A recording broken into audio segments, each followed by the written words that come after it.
At the family dinner, my parents looked me in the eye and said, "Your sister deserves it."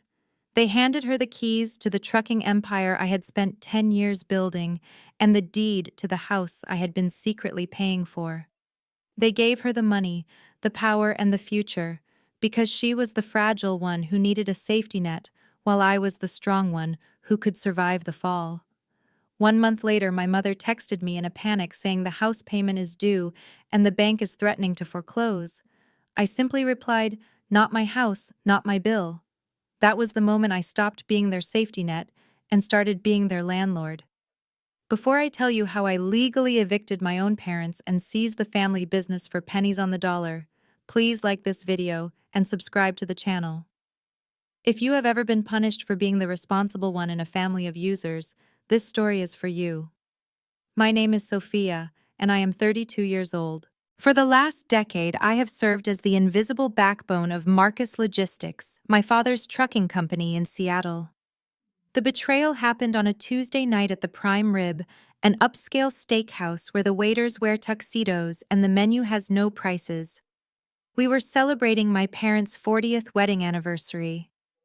The air smelled of expensive cologne and aged beef, but all I could smell was the arrogance coming off my brother-in-law, Kyle. Kyle is 30 years old and has never held a job for longer than 6 months, but he speaks in buzzwords like synergy and disruption. He sat next to my younger sister, Jasmine, who was busy taking selfies with her oysters. I watched as Kyle waved the sommelier over and ordered a bottle of Cabernet Sauvignon that cost $500. I raised an eyebrow and checked my banking app instinctively. Kyle saw me and let out a loud laugh that turned heads at the neighboring tables. "Look at her, Jasmine." Sophia is checking her budget again. "Relax." Sophia put away the calculator. "I know you love your little coupons and savings plans, but tonight we are celebrating success. Try to enjoy the finer things for once without worrying about the cost." My mother Linda chimed in, patting Kyle's hand affectionately. "Leave her alone, Kyle. Sophia is just practical. She has always been the worker bee of the family. Not everyone has your vision for the big picture." I took a slow sip of my water to keep from screaming. Vision. That was what they called it. I called it delusion. They thought I was pinching pennies because I was struggling. They did not know that the reason I checked my phone was to approve a transfer of $200,000 to my private investment portfolio. They saw a woman in a plain black suit who drove a 5-year-old sedan. They had no idea I was the CFO of a major tech firm in the city and that I had been secretly funding the deficits of Marcus Logistics for 3 years just to keep my father from bankruptcy. My father Marcus tapped his fork against his wine glass, silencing the table. He stood up, adjusting his tie. He looked tired, but his eyes were shining with a manic sort of pride. "Family, I have an announcement. Your mother and I have been talking. We are tired. 40 years of grinding gears and managing drivers has taken its toll. I am officially retiring as CEO of Marcus Logistics effective immediately." My heart skipped a beat. Finally. I had been waiting for this. I had a binder in my bag with a restructuring plan that would save the company. I was ready to step up. I straightened my posture, ready to accept the torch. My father turned and looked directly at Kyle and Jasmine. "And that is why I have decided to hand over the reins to the next generation. Kyle, you have the energy and the modern vision we need. Jasmine, you are the heart of this family. As of tonight, I am transferring majority ownership and the CEO title to Kyle with Jasmine as his partner." The room seemed to spin. I stared at my father, waiting for the punchline. It did not come. Kyle puffed out his chest, looking like a rooster who had just won a fight he did not participate in. "Thank you, Marcus," Kyle said, his voice dripping with false humility. "I promise to disrupt the industry. We are going to pivot to AI-driven logistics and crypto integration." I felt the blood drain from my face. Crypto integration. The company barely had enough cash flow to pay for diesel fuel. "Dad," I said, my voice trembling with controlled rage, "you cannot be serious. Kyle does not know a bill of lading from a balance sheet." I have been running the finances for 10 years. I know every driver by name. I know the margins.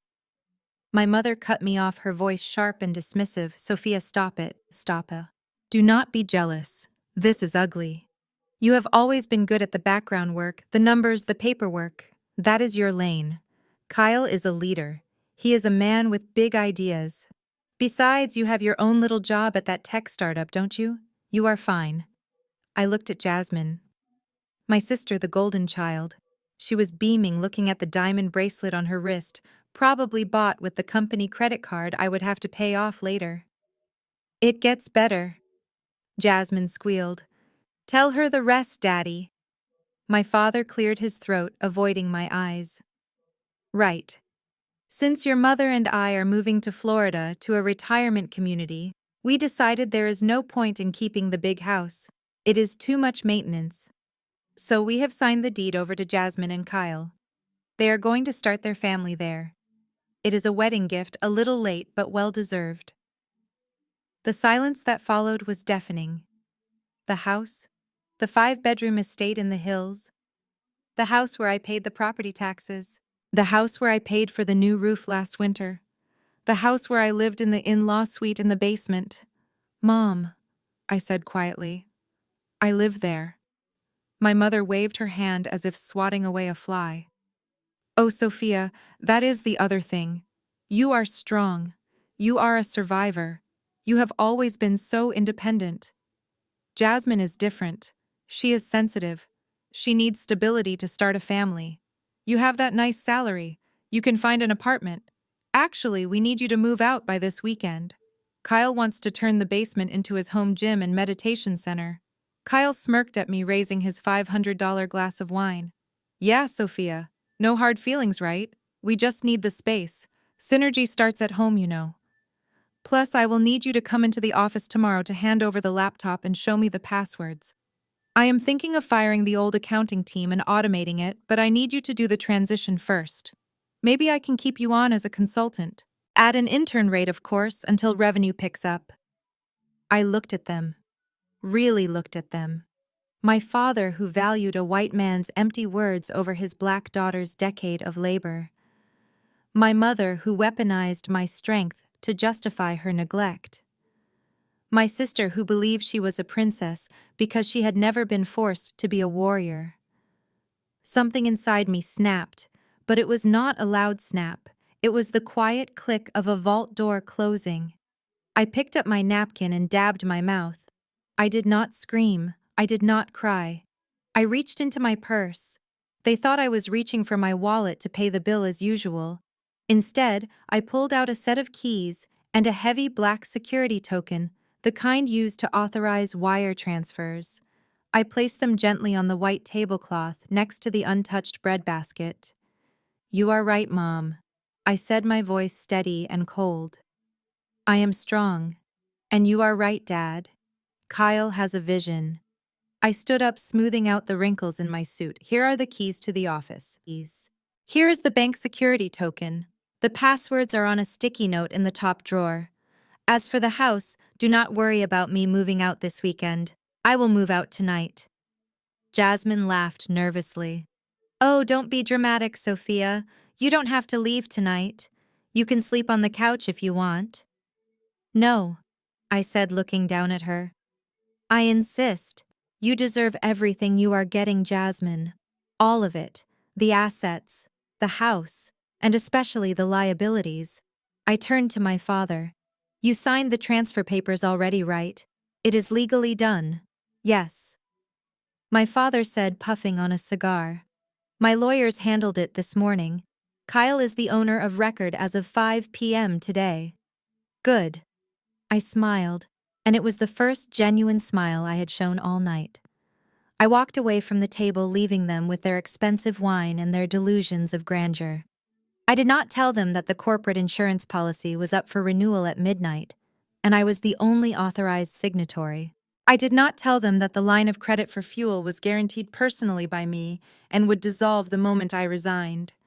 And I certainly did not tell them that the house they just gifted to my sister had a balloon payment of $150,000 due in 30 days, a payment I had been saving for, but was now going back into my pocket.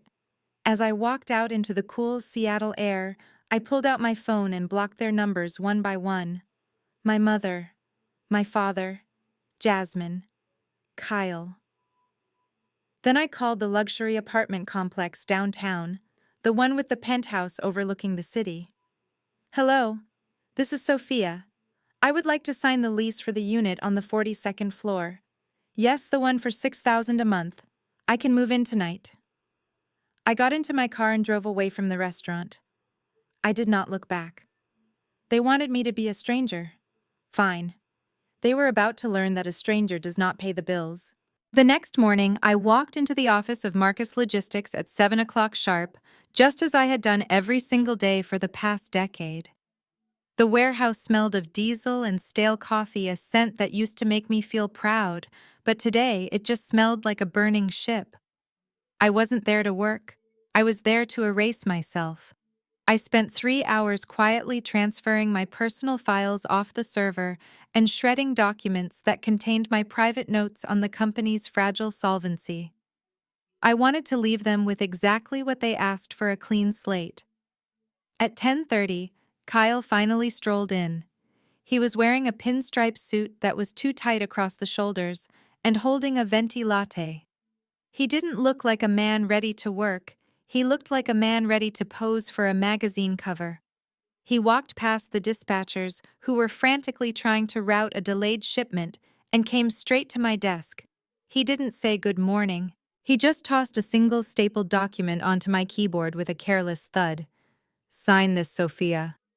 I looked at the paper. It was a transfer of ownership agreement. I expected a 50-page document prepared by a corporate attorney. Instead, what lay before me was 3 pages of generic boilerplate text that looked like it had been downloaded from a free legal website. It was riddled with formatting errors and vague language. It transferred all assets, rights, and titles of Marcus Logistics to Kyle and Jasmine effectively immediately. It was the most reckless legal document I had ever seen. Kyle sat on the edge of my desk, encroaching on my personal space, looking down at me with a smirk that made my stomach turn. I know this is hard for you, Sophia, losing your little title and all, but I am a generous guy. I talked to Jasmine last night and we decided we want to help you transition. He took a sip of his coffee and leaned in closer. Once you sign this, I am willing to hire you back as an external consultant. You know, to help with the filing and the data entry.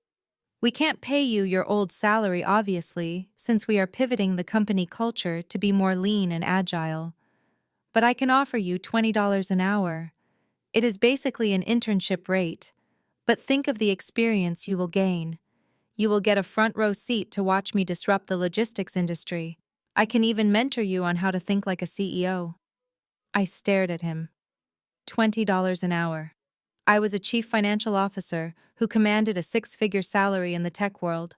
I had single-handedly navigated this company through an audit that would have jailed my father. And this man who had never balanced a checkbook was offering to mentor me. The old Sophia would have argued. She would have pulled out spreadsheets and proven her worth. She would have screamed until her throat was raw, trying to make him understand that he was driving the car off a cliff. But the old Sophia died at that dinner table last night. The new Sophia realized that you cannot save people who are determined to drown. I picked up a pen. That sounds like a great opportunity, Kyle. I said, my voice completely flat, void of any sarcasm that he could detect. I just need to make sure the handover is official, so you can take full credit for everything that happens next. I flipped to the last page. There was a large blank space above the signature line. In my neat cursive handwriting, I added a single sentence. It looked like a standard administrative note. The recipient hereby assumes full legal, financial, and tax liability for all corporate entities and attached assets, effective immediately upon signing, without recourse to previous officers. Kyle didn't even read it.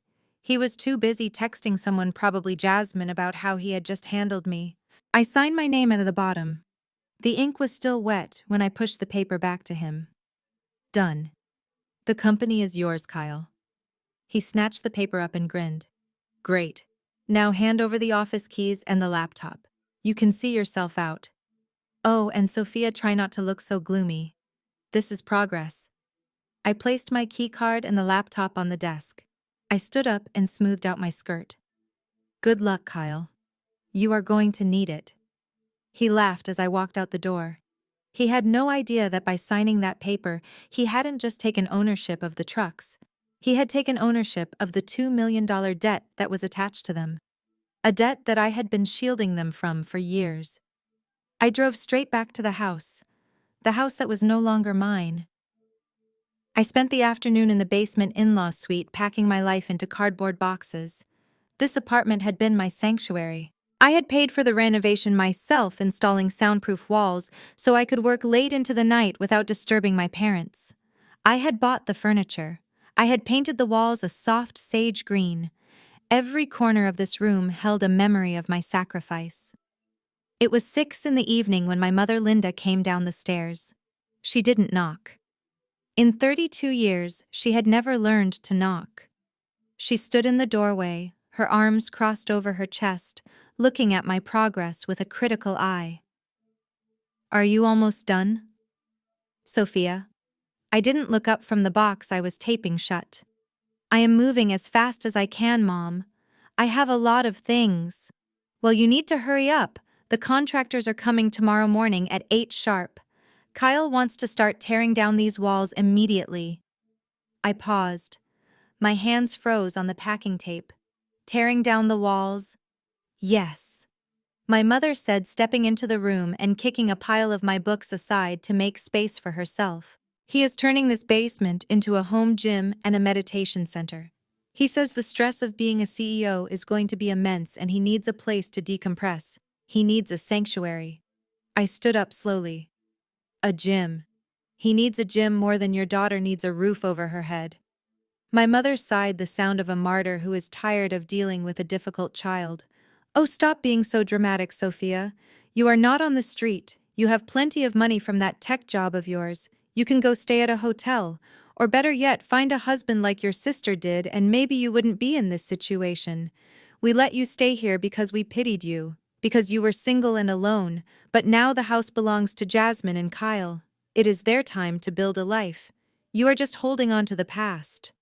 She looked around the room, shaking her head.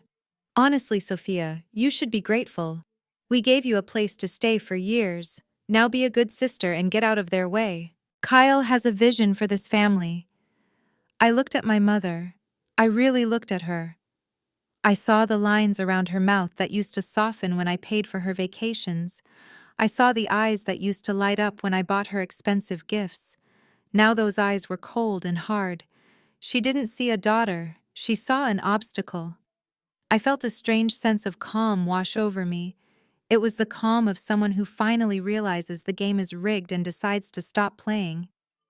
You are right, Mom, I said, picking up my purse. I shouldn't be here. I grabbed the handle of my suitcase. I will be out of your hair in 5 minutes. Good, my mother said, checking her watch. Make sure you leave the key under the mat. I walked past her to the door. When I reached the threshold, I turned back one last time. I am leaving, Mom. But just so you know, since I am no longer a resident, and this is now Kyle's sanctuary, I canceled the internet, the cable, and the electricity account. All of them were in my name. My mother's eyes widened. What? You can't do that. How will we watch TV tonight? How will Kyle work? I smiled. It was a cold, sharp smile. I don't know, Mom. Maybe Kyle can use his vision to generate electricity. I walked out of the basement door and into the cool evening air. I heard my mother shouting my name, but I didn't stop. I got into my car and backed out of the driveway. As I turned onto the main road, I looked in my rearview mirror. The lights of the house flickered once, twice, and then went completely black. I drove toward the city, toward my penthouse, toward my future. My phone buzzed on the passenger seat. It was a text from Kyle. Hey, the power just went out. Did you do something? Fix it, now. I picked up the phone and typed 2 words. New phone. Then I tossed the phone onto the seat and accelerated onto the highway. The bridge was burned. Now I just had to wait for them to realize they were standing on the wrong side of the fire. But I need to take you back to the 30 minutes before I started that engine because that was when the real theft happened. The theft that would eventually cost my sister everything. While I was in the basement folding my clothes into neat piles, Jasmine came downstairs. She did not come to help. She came to supervise. She stood in the doorway holding a glass of champagne that she had poured from the bottle I bought for my father's anniversary. She leaned against the doorframe watching me wrap a porcelain vase in newspaper. "You know, Sophia, you really should have seen this coming," she said, taking a slow sip. "Mom and Dad have been worried about you for years. You are so rigid, so obsessed with work. Kyle says you have no work-life balance. He says you are going to burn out and become a liability. We are doing you a favor by taking the company off your hands. Now you can find a husband or a hobby." I did not respond. I just kept taping the box. My silence always infuriated her. She wanted a fight. She wanted me to cry and beg so she could feel superior. When I denied her that reaction, she decided to create one. She walked into the room and started rummaging through my open suitcase. "Hey, what are you doing?" I said, stepping forward.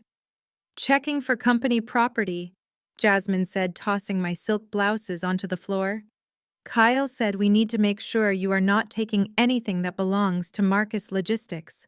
Since you paid for all this with the salary Dad gave you, technically, it all belongs to the family."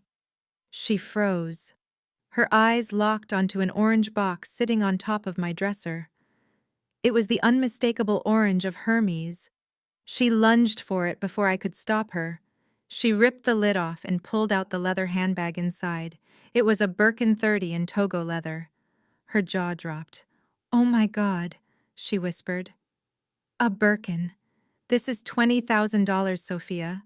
How do you have this?" She turned to me, her face twisting with accusation. "You stole this." "Bull. You must have. There is no way you afford this on your salary. You have been skimming from the company, haven't you? That is why the profits were down last quarter. You were buying yourself designer bags while Mom and Dad were stressing about fuel costs." I looked at the bag. It was a gift from a real estate mogul I had helped close a $50 million deal for in my other life, the life they knew nothing about. It was not stolen. It was earned. But looking at Jasmine clutching it like a greedy child, I realized something. If I fought for it, she would never let it go. She would call the police. She would call Mom. It would turn into a scene that would keep me here for hours. And I needed to leave. I took a deep breath. "Fine," I said calmly. "Take it." Jasmine blinked, surprised by my surrender. "What?" "Take it," I repeated. "Consider it a severance package. If you think I stole it, then keep it. It will look better on you anyway." Jasmine smirked, clutching the bag to her chest. "You admit it then. You are a thief. I am keeping this, and I am going to tell Kyle to audit everything you did for the last 5 years." She turned her back to me, admiring herself in the mirror with the bag. She was so distracted by the leather and the logo that she did not see me reach into the top drawer of my nightstand. My hand closed around a small black object. It was a plastic fob no bigger than a car key. It was the RSA Secure ID token for the Marcus Logistics corporate treasury account. Without this token physically present, no one could approve wire transfers over $10,000. No one could access the payroll mainframe. No one could authorize the line of credit renewal. To Jasmine, it looked like a piece of plastic junk. To me, it was the heart of the company. I slipped the token into the pocket of my blazer. "Enjoy the bag, Jasmine," I said, zipping up my suitcase. "It is the most valuable thing you will touch all year." She laughed, waving me away. "Just go, Sophia. And do not expect an invite to the housewarming." I walked past her, dragging my suitcase up the stairs. I walked past my father, who was asleep in his recliner. I walked out the front door and down the driveway to my car. Now we are back to the moment I drove away. But I did not drive to a motel. I did not drive to a friend's couch. I drove toward the skyline of downtown Seattle. The city lights were glowing against the dark water of the Puget Sound. I merged onto the highway and felt the tension in my shoulders begin to loosen. For 10 years, I had played the role of the dutiful daughter. I had driven a modest sedan. I had worn sensible suits. I had lived in a basement. I had dimmed my light so my sister and father could shine. But tonight the dimmer switch was broken. I took the exit for the financial district and pulled up to the curb of the Obsidian Tower. It was a glass needle rising 60 stories into the air, the most exclusive residential building in the city. The valet was waiting, a young man named Thomas who knew better than to ask why I was arriving with a suitcase at 10 p.m. "Good evening, Miss Vance," Thomas said, opening my car door. "Welcome home? Shall I take your bags up?" "Yes, Thomas, thank you. And please park the sedan in the back lot. I will be taking the Porsche tomorrow." "Certainly, Miss Vance." I walked through the lobby. It smelled of white tea and teakwood. The concierge nodded at me as I scanned my biometric pass to access the private elevator. The doors slid shut, cutting off the noise of the world. As the elevator climbed, the numbers ticked upward. 10, 20, 40, 50. When the doors opened, I stepped directly into my penthouse. Floor-to-ceiling windows wrapped around the entire apartment, framing the city below like a living painting. The floors were white marble. The furniture was Italian leather. On the kitchen island, a bottle of Dom Perignon was chilling in a silver bucket left by my housekeeper, who knew I had a difficult week ahead. This was my reality. This was the life I had built with my own hands, working 80-hour weeks, investing in tech startups and trading crypto, while my family thought I was just doing data entry. I kicked off my heels and walked to the window. From here, the city looked like a circuit board. Somewhere down there in the dark suburbs, my parents were probably sitting in the dark, confused about why the lights went out. Somewhere down there, Jasmine was posing with a handbag she didn't know was a prototype gift, worth more than her husband's car. And somewhere down there, Kyle was sleeping soundly, believing he was a CEO. I reached into my pocket and pulled out the black security token. The digital numbers on the small screen flickered, changing every 60 seconds. 3, 8, 4, 1, 9, 2. It was a code. A heartbeat. I walked over to my desk where my real setup was waiting. 3 monitors, a secure server connection, a satellite phone. I sat down and logged into the Marcus Logistics Treasury portal. The screen prompted me for the 2-factor authentication code. I looked at the token in my hand. I could have logged in.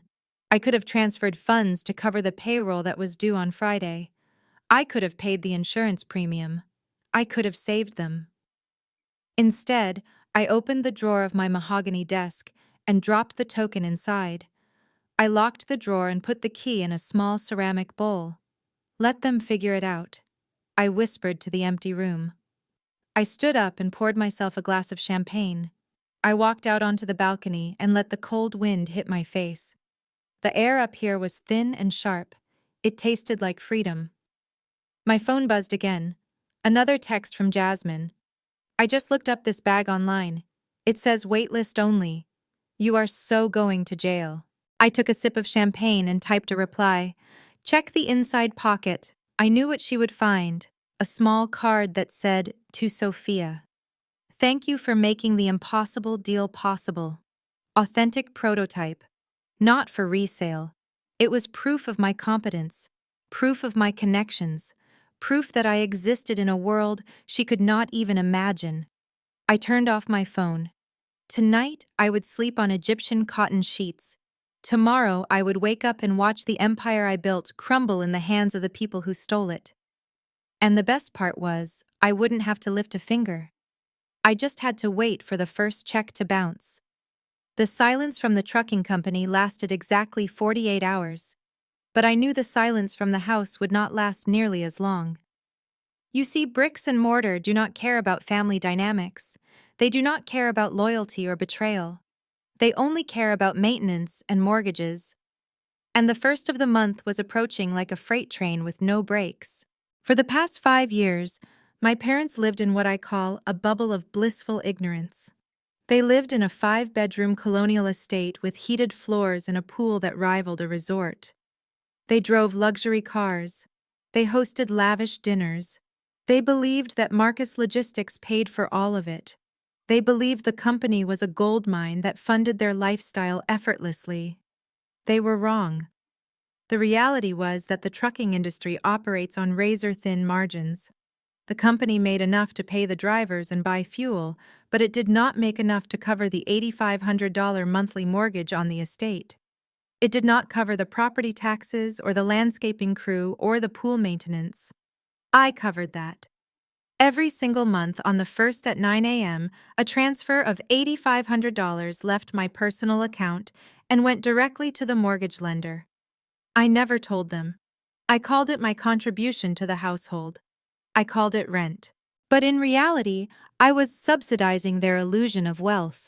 I wanted my father to feel successful. I wanted my mother to feel secure. I shielded them from the math because I thought that was what a good daughter did. But now I was not a good daughter. I was a stranger. And strangers do not pay mortgages on houses they have been evicted from.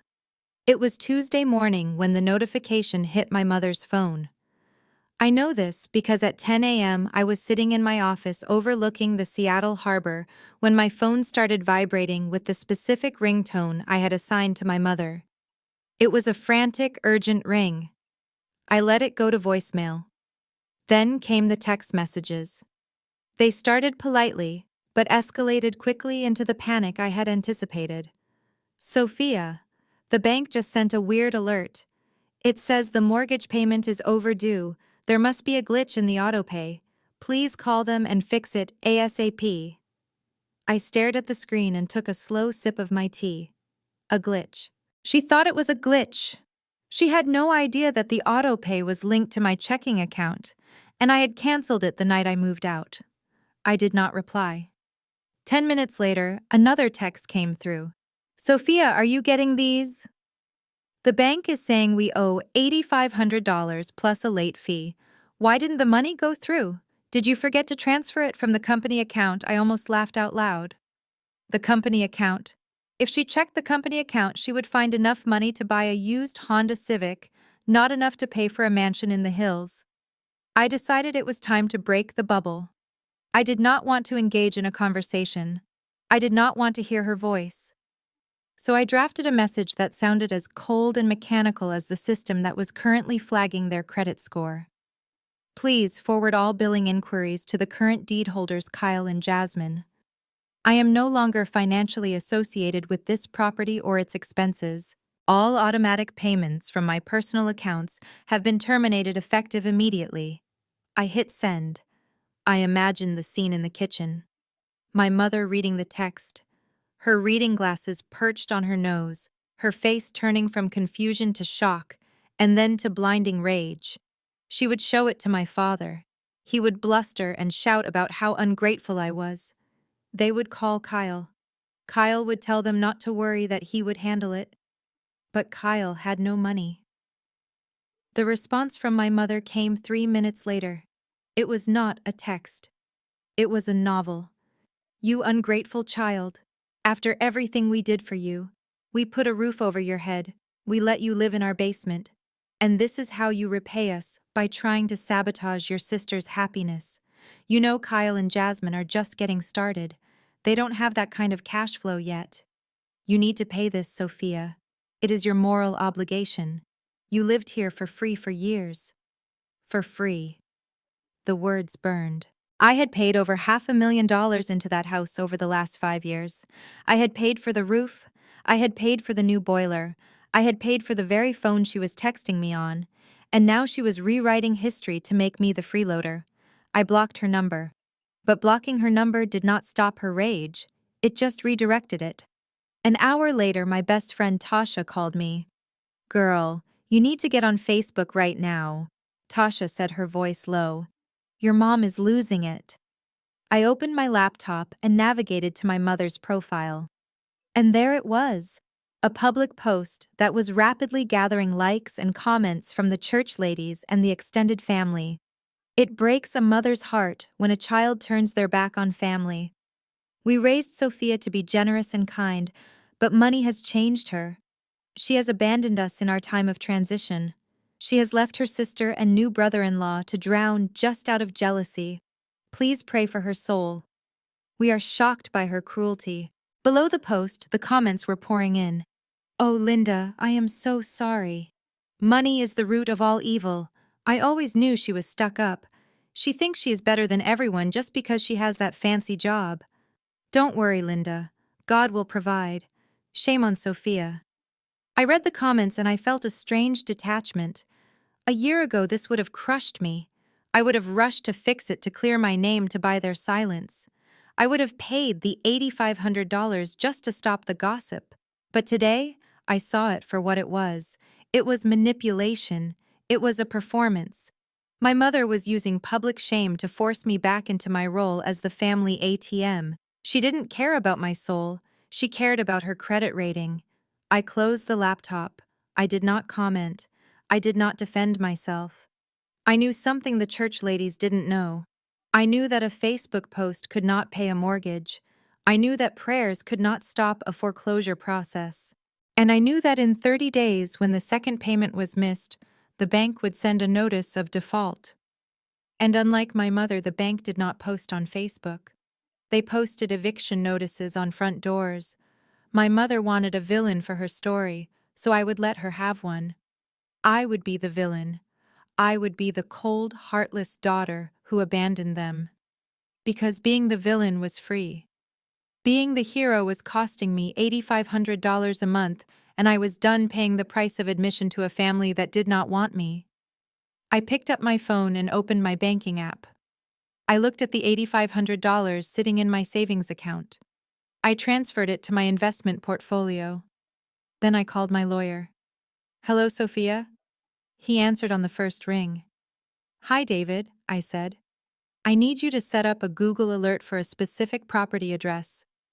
My parents' house. Everything okay? He asked. Everything is fine, I said. I just want to be the first to know when it hits the foreclosure auction market. I have a feeling it is going to be available at a steep discount very soon. You are going to buy it back. He asked, his voice surprised. I spun my chair around to look at the city skyline.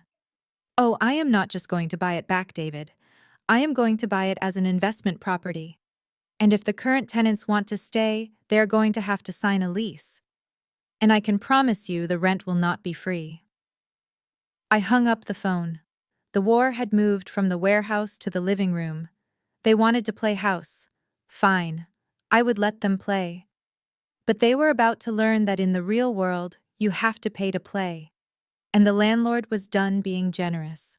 Saturday night arrived, and with it came the event that Jasmine had been planning since the moment the deed touched her hand. She called it the New Era housewarming, but everyone in our social circle knew it was really her coronation ceremony. She invited every B-list influencer in Seattle along with the few remaining business partners who hadn't yet realized that Marcus Logistics was a sinking ship. I was not invited, of course, but in the age of social media, you do not need an invitation to witness a disaster. You just need a burner account and a bowl of popcorn. I sat in my penthouse, wrapped in a cashmere throw, scrolling through the Instagram stories of the guests who were arriving at my former home. Jasmine looked stunning, I will give her that. She was wearing a gold sequined gown that probably cost more than the current balance of the company operating account. Kyle was by her side, playing the part of the magnanimous host, holding a glass of champagne and pointing at the architectural features of the house, as if he had designed them himself. The caption on Jasmine's first post read, "Blessed to welcome you all to our sanctuary. Hard work pays off." I snorted. Hard work. The only thing Jasmine had worked hard on was her makeup. The first crack in the facade appeared around 8 p.m. The party was supposed to move from the foyer to the expansive backyard patio, where the heated swimming pool was the centerpiece. For years, that pool had been my pride and joy. I had hired a specialized maintenance crew to come twice a week to balance the chemicals and scrub the tiles. It was a pristine turquoise jewel that glowed at night. But I had canceled that contract on Tuesday. I watched a live stream from one of Jasmine's friends, a girl named Chloe, who was walking toward the sliding glass doors with her phone held high. Guys, look at this view. The pool is going to be amazing. Chloe slid the door open and stepped out. Then she stopped. The camera shook. Wait. Is it supposed to look like that? The camera panned down. The pool was not turquoise. It was not glowing. In just 5 days of neglect, coupled with a broken filter pump that I used to pay to service the water, had turned a thick, murky swamp green. Algae had bloomed with aggressive speed, covering the surface in a layer of slime. Dead leaves floated in the corners. It smelled less like a luxury resort and more like a stagnant pond. In the background, I heard Jasmine's voice shrill and panicked. No, no, do not go out there. The pool it is undergoing an eco-friendly treatment. It is a natural algae mask for the tiles. We are being sustainable. Chloe turned the camera back to herself, looking confused. Okay, well, it smells like old eggs out here, so let's go back inside. I laughed so hard I nearly spilled my tea. An eco-friendly treatment. Jasmine was quick on her feet, I would give her that, but you cannot spin a swamp. The guests crowded back inside the living room, trying to ignore the smell wafting in from the patio. The music was turned up louder. The champagne flowed faster. Jasmine was desperate to regain control of the narrative. She corralled everyone into the great room, the vaulted space with the 20-foot ceilings, where the family art collection hung. This was her moment to show off the culture, to prove that she and Kyle were not just rich but sophisticated. But the house had one more surprise for them. At 9:15, exactly, the music cut out. The crystal chandelier overhead flickered once, twice, and then died. The recessed lighting plunged into darkness. The hum of the refrigerator stopped. The house went completely silent and pitch black. Screams erupted from the influencers. Phone flashlights turned on, creating chaotic beams of light slicing through the dark. What happened? Did a fuse blow? Is it a power outage in the neighborhood? I checked the Seattle City light outage map on my laptop. The rest of the neighborhood was green. Only one address was marked in red. My parents' house. Kyle had apparently forgotten that the electric bill was not automatic. It was a manual payment. And when the account holder name changes, the utility company requires a deposit and a new billing setup immediately. If you ignore their emails, they cut the cord. I watched on the live stream as Kyle shouted over the confusion. Everyone stay calm, it is just a breaker. Too much high-voltage equipment for the DJ. I will go flip it. Jasmine, get the candles. It will be romantic. It was not romantic. It was humiliating. The temperature in the house began to drop as the heating system shut down.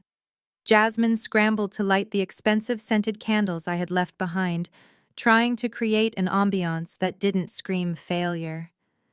To salvage the mood, Jasmine gathered everyone around the fireplace. She decided to give an impromptu art tour by candlelight. She wanted to distract them from the fact that they were standing in a cold, dark house with a swamp in the backyard. And this, Jasmine said, gesturing to the large canvas hanging above the mantel, is the crown jewel of our collection. It is an original Basquiat sketch that has been in the family for years. My sister Sophia never appreciated art, but Kyle and I know its true value. We are thinking of loaning it to a museum. The phone flashlights converged on the painting. Standing in the front row was a man named Julian.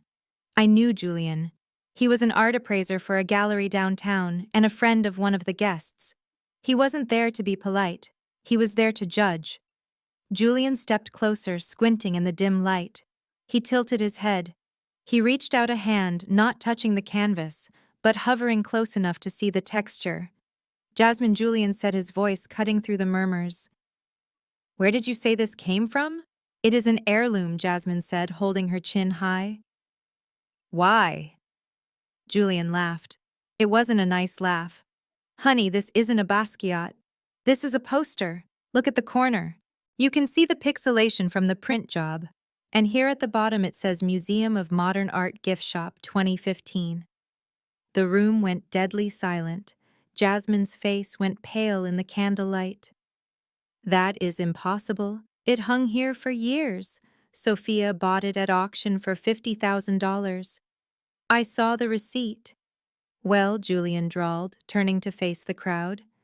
Then your sister Sophia took the $50,000 painting and left you with the $20 gift shop replacement, because this is worth less than the frame it is sitting in. Jasmine stared at the painting. She touched the canvas. It was smooth, too smooth. There was no texture of paint. It was just paper behind glass. She realized it then. She realized that when I packed my boxes, I didn't just pack my clothes, I packed my assets. I had bought that painting with my own bonus check 3 years ago. It was legally mine. Before I left, I had swapped it with a print I bought online just to fill the empty space on the wall. I didn't do it to be cruel. I did it because it was mine. But in that moment, in the flickering candlelight surrounded by people laughing behind their hands, Jasmine didn't see it as property rights. She saw it as the ultimate betrayal. She took it, Jasmine whispered, her voice trembling with rage. She took the real one. She left us with trash. Well, Julian said, checking his watch, at least the frame is nice. Does anyone want to go to a bar? It is freezing in here, and I think the toilets are going to stop flushing soon if the electric pump is out. The exodus was swift. Within 20 minutes, the house was empty.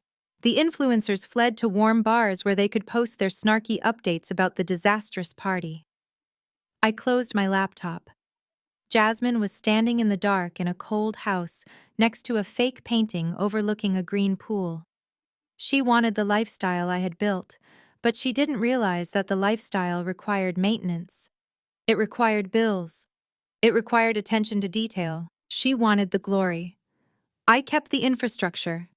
And as I walked into my temperature-controlled bedroom and looked at the real Basquiat sketch, leaning against my dresser, waiting to be hung, I felt a deep sense of peace. They called me the help. They called me the worker bee. But tonight they learned a hard lesson. When the worker bee leaves the hive, doesn't just stop making honey, it starves. I turned off the light and went to sleep while my sister sat in the dark, waiting for a sunrise that wouldn't pay her bills. Monday morning arrived with a hangover that no amount of coffee could cure. The disastrous housewarming party had left the estate looking like a crime scene. Empty champagne bottles floated in the green pool and the expensive rental furniture was stained with wine.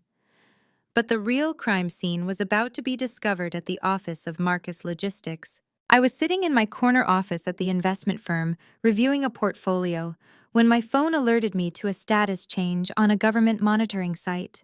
You see, when you spend a decade as a CFO, you learn that the most dangerous enemies do not carry guns. They carry clipboards and calculators. I had set up an alert for any federal liens or notices filed against my family's company tax ID. I did it for my own protection, to ensure my name was fully disassociated from their inevitable crash. At 10 a.m., the alert turned red. The Internal Revenue Service had officially flagged Marcus Logistics for an immediate audit and penalty assessment.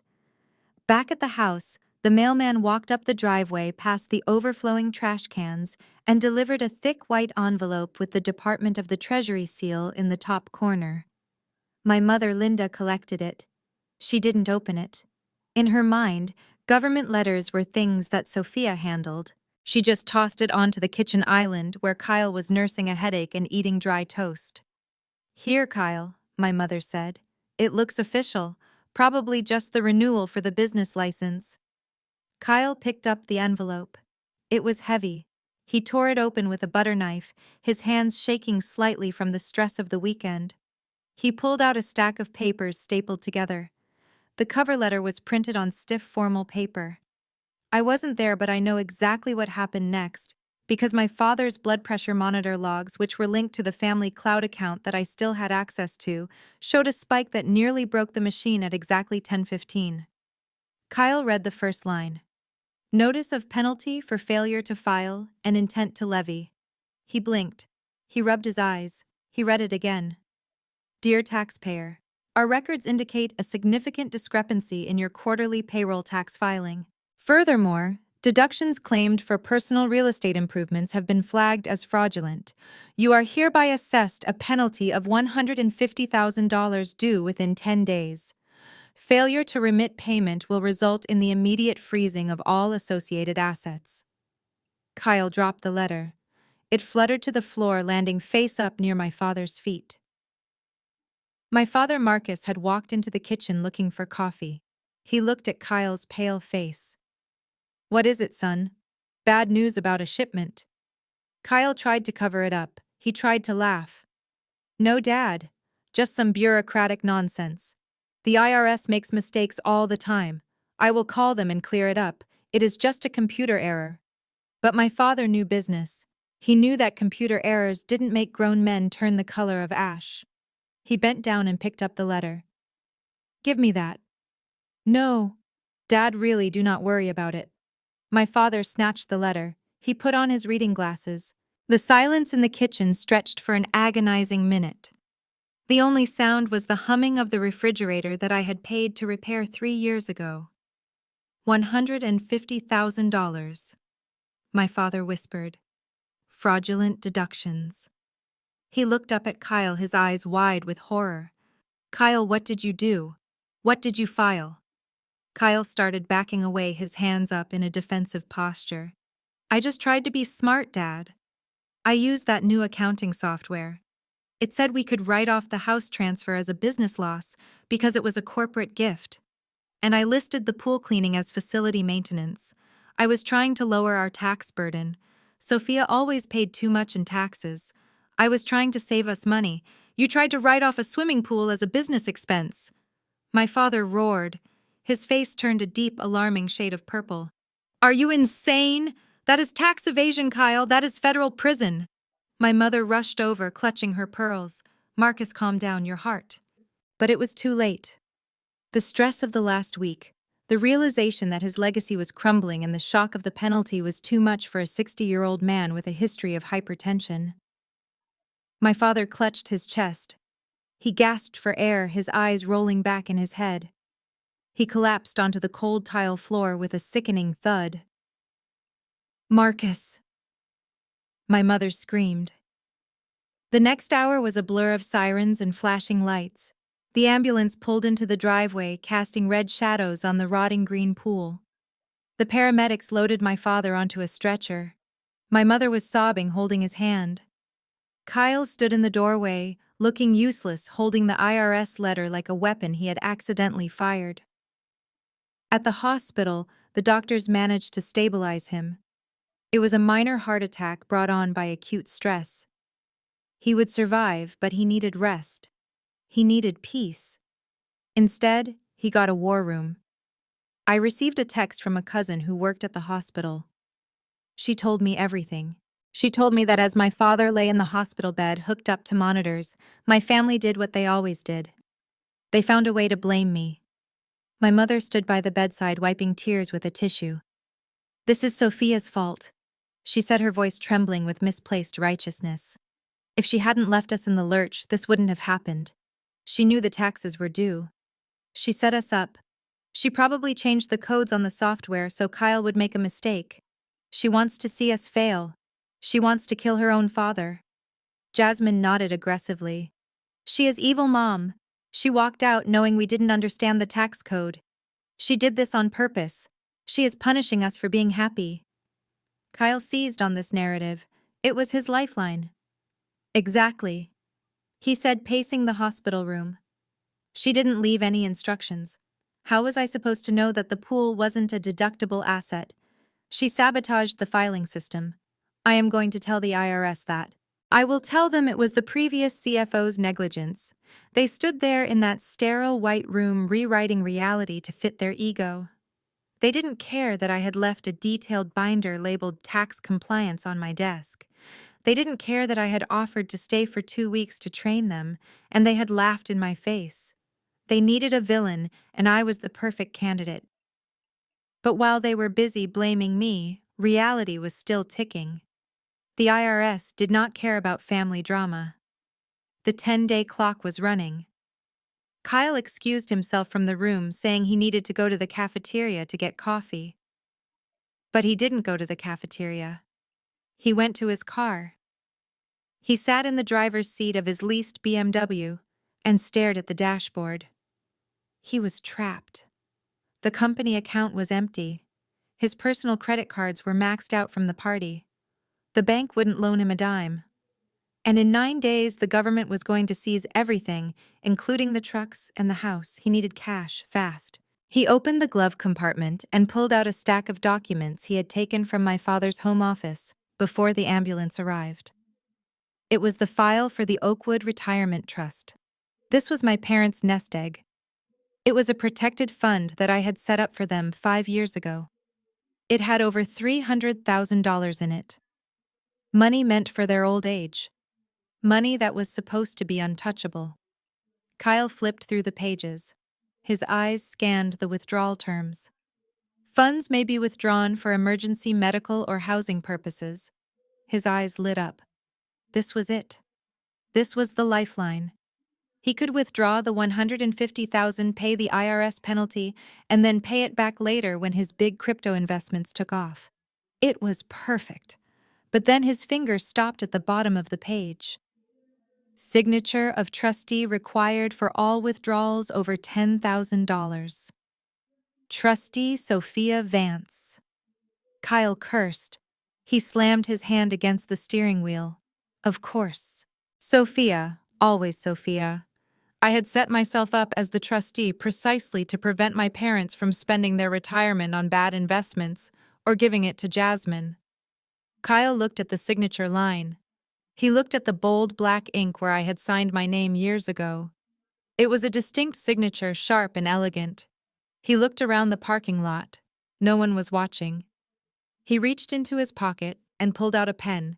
He found a blank piece of paper in the back of the folder. Slowly, carefully, he began to trace my signature. He did it once. It looked shaky. He did it again. Better. He did it a third time. It was almost a perfect match. A dark smile spread across his face. He told himself he was doing this for the family. He was doing this to save Marcus Logistics. He was doing this to save my father from another heart attack. It wasn't stealing. It was borrowing. And Sophia didn't need to know. She was out of the family anyway. Why should she control their money? He pulled out the official withdrawal form. He filled in the amount. $150,000. He took a deep breath, steadying his hand. He lowered the pen to the trustee's signature line. With one fluid motion, he committed a felony that would change his life forever. He signed my name. He held the paper up to the light. It looked authentic. He folded it and slipped it into his jacket pocket. I will fix this, he whispered to himself. I will be the hero. He started the car and drove toward the bank, unaware that the bank teller who handled the family trust was a woman named Patricia. And Patricia had been my best friend since the 3rd grade. Kyle thought he had just signed a check. What he had actually signed was his own arrest warrant. While Kyle was sitting in his car with a racing heart and a forged document in his pocket, believing he had just pulled off the heist of the century, I was sitting in a velvet booth at Le Cavalier, the most exclusive French restaurant in Seattle. The contrast between our two worlds could not have been more stark. Kyle was eating stale crackers from a vending machine while I was looking at a plate of oysters that had been flown in from Japan that morning. Across the table from me sat Damon. To the business world, Damon was the CEO of Sterling Chase Bank, the very institution that held my family's trust fund. To me, he was an ex-boyfriend who had remained a close ally. We had dated for 2 years before realizing that we were both married to our careers, but the respect remained. We met once a month to discuss market trends and occasionally to gossip about the high society of Seattle. Tonight, however, the topic wasn't interest rates, it was betrayal. We were just discussing the vintage of the Pinot Noir when my phone buzzed on the white tablecloth. It was a specific vibration pattern, one long buzz followed by 2 short ones. That meant it was a priority call. I glanced at the screen. The caller ID read, Sterling Chase Fraud Detection Unit. Damon saw it too. He raised an eyebrow and swirled his wineglass. That is my fraud department. he said calmly. Do you want me to take it?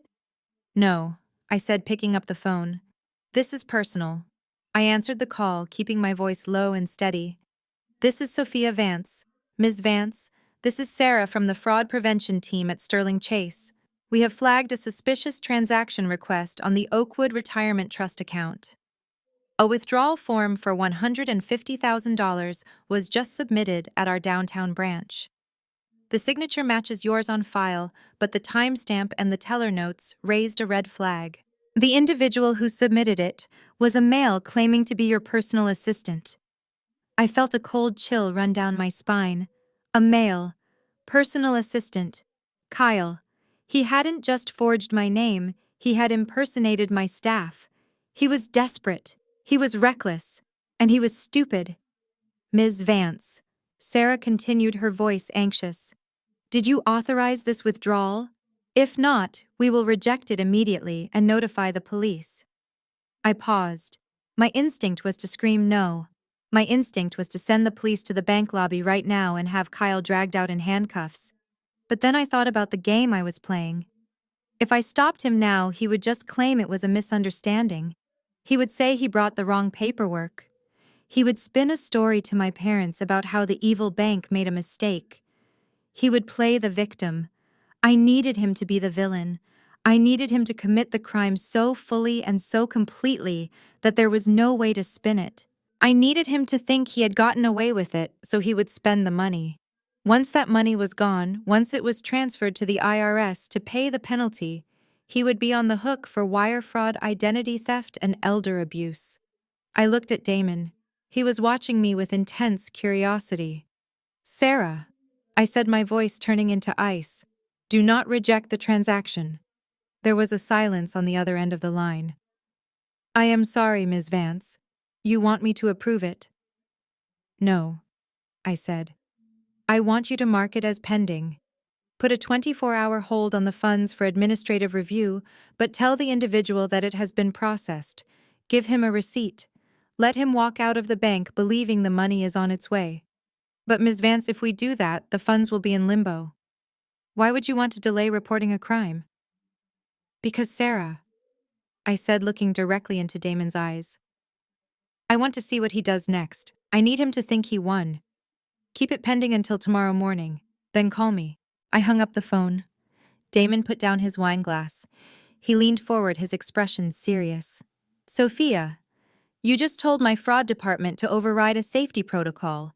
Who is trying to drain the trust fund? I took a sip of my wine.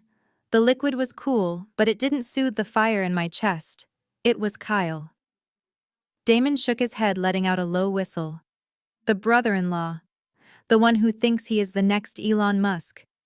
He forged your signature. He did, I said. And if I stop him now, he will just try something else. He will try to get my father to sign something while he is medicated.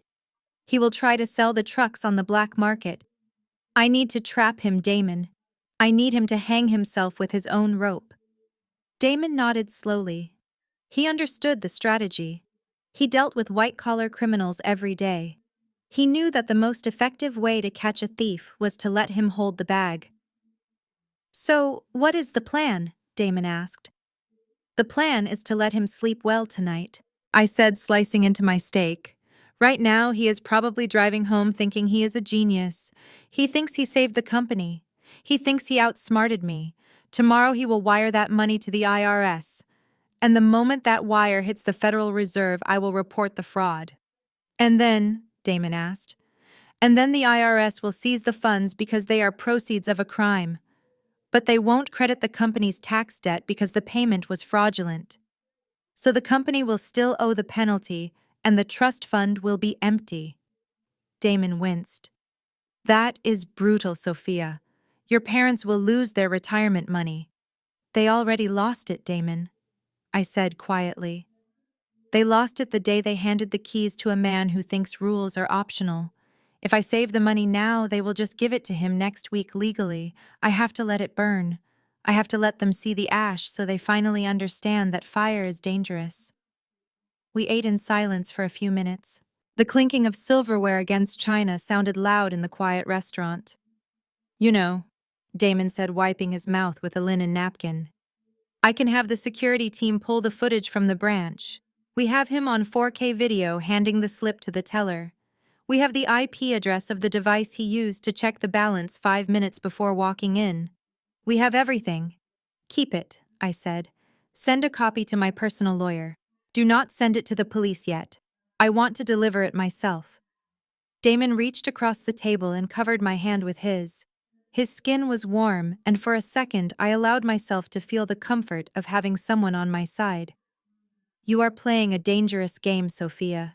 If this goes wrong, if he spends that money on something else, you might never see it again. I turned my hand over and squeezed his fingers. I know the risk, Damon, but this isn't about the money anymore. It costs $150,000 to expose a snake. That is a bargain. My phone buzzed again. It was a notification from the bank app. Not the fraud alert this time, but a standard update. Transaction, pending Oakwood Trust, withdrawal, status processing. I smiled. It was the same notification Kyle was seeing on his phone right now. Somewhere in the suburbs, Kyle was probably walking into the house acting like a hero. He was probably telling my mother that he fixed the tax problem. He was probably pouring himself a drink from my father's liquor cabinet, celebrating his ingenuity. He had 24 hours of false victory. 24 hours to dig his grave a little deeper. I signaled the waiter for the check.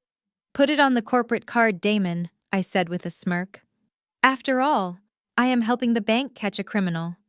I think I deserve a free dinner. Damon laughed and signed the bill. Remind me never to cross you, Sophia. You are terrifying. I stood up and put on my coat. I am not terrifying, Damon. I am just tired of being the victim. I walked out of the restaurant into the cool night air.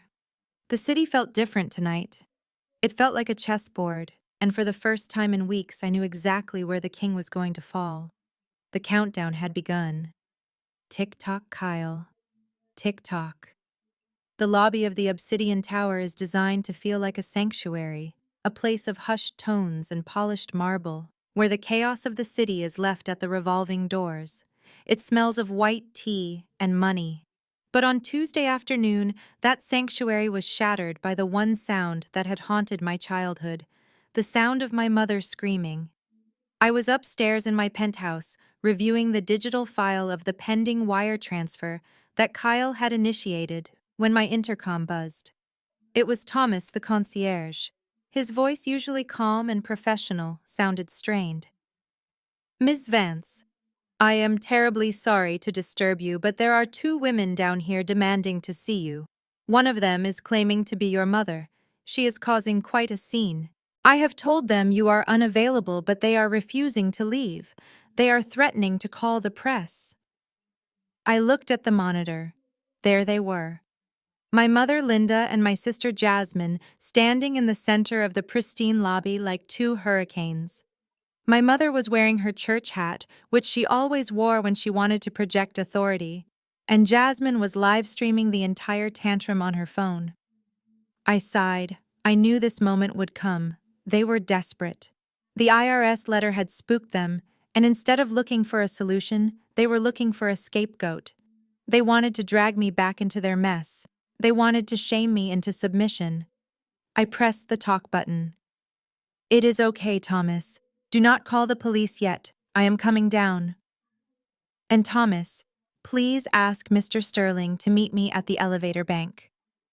Mr. Sterling was my personal attorney, a shark in a 3-piece suit who had an office on the 2nd floor of the building. I kept him on retainer for moments exactly like this. I walked to my closet. If I was going into battle, I needed the right armor. I chose a structured cream suit from Alexander McQueen. It was tailored to perfection, sharp enough to cut glass. I added a pair of diamond stud earrings that caught the light and slipped on my Louboutin heels. I checked my reflection. I did not look like the daughter who lived in the basement. I looked like the woman who owned the building. The elevator ride down took 40 seconds. 40 seconds to compose my face into a mask of absolute indifference. When the doors slid open, the noise hit me instantly. You cannot keep me from my daughter. My mother was shrieking at Thomas, pointing a manicured finger in his face.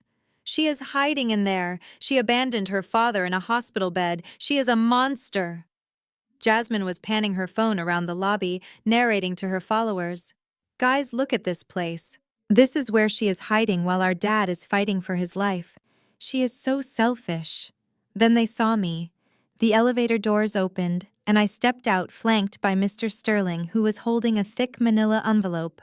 The click of my heels on the marble floor echoed through the cavernous space. Sophia, my mother yelled, lunging forward.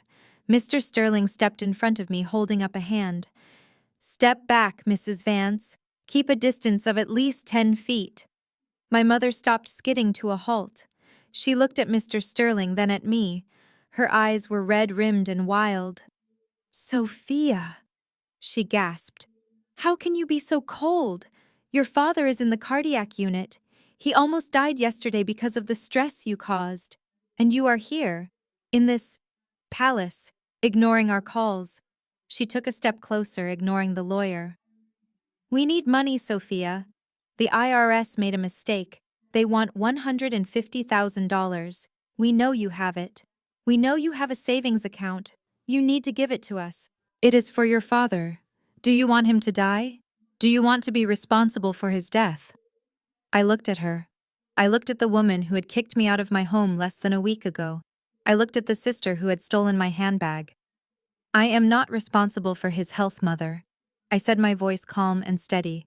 And I am certainly not responsible for his taxes. Kyle is the CEO. Taxes are his job. Jasmine chimed in, lowering her phone but keeping the camera lens pointed at me. Kyle is doing his best. He is stressed out. You set him up. You didn't teach him how to file properly. This is your fault. Stop being a bitch and just write the check. Mr. Sterling cleared his throat. He extended the manila envelope toward my mother.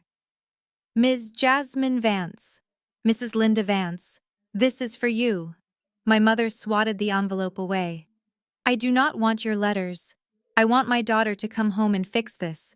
You should take it, I said. It is a restraining order. My mother froze. The lobby went silent. Lobby. Even Jasmine stopped filming for a second. A what? My mother whispered. A restraining order, I repeated. It details the harassment, the trespassing, and the slander you have posted online. It bars you from coming within 500 feet of my residence or my place of work. It bars you from contacting me via phone, email, or social media. If you violate it, I will have you arrested. My mother stared at me, her mouth opening and closing like a fish. She couldn't process it. In her world, children did not serve legal papers to their parents. Children obeyed. Then her eyes shifted. The shock began to fade, replaced by something else. She began to really look at me. She looked at the McQueen suit. She looked at the diamond earrings. She looked at the gold watch on my wrist. She looked around the lobby at the crystal chandeliers and the velvet sofas. She had always thought I was struggling. She thought I was the poor practical sister who saved coupons. But looking at me now, standing in a building where the rent for a studio apartment cost more than her mortgage, the math finally started to click in her head. But it clicked wrong. Her face twisted into a mask of pure venom. Where did you get that suit, Sophia? I raised an eyebrow. Excuse me. That suit, my mother hissed, pointing at me. And those shoes. And this building. How do you live here? How do you afford this? We paid you a salary, but it wasn't enough for this, not even close. She took a step forward, shaking with rage. You stole it. That is what you did. You have been stealing from the company for years, haven't you? That is why the profits were always low. That is why we never had enough cash. You were skimming off the top. You were building your own little empire while we struggled to pay the bills. Jasmine gasped, clutching her chest theatrically. Oh my God, Mom, you are right. Look at her. She looks like a millionaire. That is our money. That is why the IRS is auditing us. She took the money and left us with the tax bill. I felt a laugh bubbling up in my chest. It was a dark, bitter laugh. They were so predictable. They couldn't conceive of a world where I was successful on my own merit. If I had money, it had to be stolen from them because in their minds they were the center of the universe. I took a step closer to my mother, ignoring Mr. Sterling's warning gesture. I wanted her to hear this. You think I stole from Marcus Logistics? I asked, my voice dropping to a whisper. Mother, Marcus Logistics hasn't made a real profit since 2015. I didn't steal from the company. I subsidized it. Liar, my mother screamed. You are a thief. You are a liar and a thief. I am going to tell the police. I am going to tell everyone. You are wearing my money. Take it off. She reached out, trying to grab the lapel of my jacket. Thomas, the security guard, stepped in immediately, blocking her with his broad chest. Ma'am, that is enough. You need to leave the premises immediately, or I will call the police to enforce the order. My mother struggled against him, screaming obscenities. Jasmine was back to filming, shouting into her phone. You guys are seeing this right. My sister the thief kicking her own mother out. This is abuse. I turned my back on them. I walked toward the elevator. Sophia, my mother screamed. Don't you walk away from me. I gave birth to you. You owe me. You owe us everything. I pressed the call button. The doors opened smoothly. I stepped inside and turned around to face the lobby one last time. I watched as Thomas escorted them toward the revolving doors. My mother looked small and pathetic, screaming at a glass wall. I looked at Mr. Sterling. He was adjusting his tie, looking slightly shaken. Well, he said. That went about as well as expected. I nodded. They think I stole the money, I said quietly. Let them think it, Mr. Sterling said. Delusion is a powerful drug, Sophia, but it doesn't hold up in court, and it certainly doesn't pay the IRS. The doors closed, shutting out the noise. I leaned my head back against the cool metal wall. They had accused me of the one thing I had never done. I had never taken a dime from them. But tomorrow, when the bank opened and Kyle's forged withdrawal went through, they would finally know what real theft looked like. And they wouldn't be able to blame me, because the signature on the check would be a forgery, and the man cashing it would be their beloved son-in-law. I went back up to my penthouse. I took off the armor. I poured a glass of water. Then I called Damon at the bank. Approve the pending transaction, I said. Let the money go. Are you sure? Damon asked. I am sure, I said. My mother just accused me of being a thief. I think it is time she met a real one. Wednesday morning arrived with a heavy gray sky that matched the mood inside the offices of Marcus Logistics. While I was enjoying a matcha latte in my penthouse and watching the harbor traffic, Kyle and Jasmine were about to learn a lesson in corporate finance that no amount of positive thinking could fix. They believed that the confrontation in my lobby yesterday was the climax of our war. They believed that my mother's screaming and the restraining order were the worst things that could happen. They were wrong. Those were just emotional skirmishes. The real nuclear strike was sitting in a leather satchel carried by a courier from Sterling Chase Bank, who was currently stuck in traffic on I-5. To understand what was about to happen, you have to understand how my father built his business. He didn't build it with cash, he built it with credit. For the last decade, Marcus Logistics operated on a revolving line of credit worth $2 million. This money bought the trucks, paid for the fuel during the slow months, and covered the insurance premiums. It was the oxygen that kept the company breathing. But banks do not lend $2 million to a trucking company with thin margins without a safety net. My father had bad credit from a bankruptcy in the 90s. My mother had no income, so the bank required a personal guarantor, a key person. That person was me. My solid credit score, my assets, and my reputation as the CFO were the collateral that secured that loan. The contract had a very specific clause on page 42 called the key person provision. It stated that if Sophia Vance ceased to be an active officer of the corporation, or if she withdrew her personal guarantee, the entire loan balance would become due and payable immediately. Not in 30 days, not in a year. Immediately. When I left the office on that first night, I didn't just take my plants and my stapler. I sent a certified letter to the bank formally notifying them of my resignation and the withdrawal of my guarantee. I gave the bank exactly 1 week to process the paperwork. That week ended this morning. I watched the security feed from the office. Kyle was sitting at my old desk, looking like a man who had not slept in days. He was frantically refreshing the company bank account, waiting for the $150,000 he had stolen from the trust fund to clear so he could pay the IRS. Jasmine was sitting on the visitor sofa scrolling through real estate listings for vacation homes, completely oblivious to the fact that they were technically insolvent.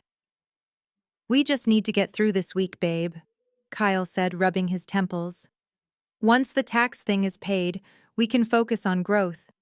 I have a meeting with a new client next Tuesday. We are going to turn this around."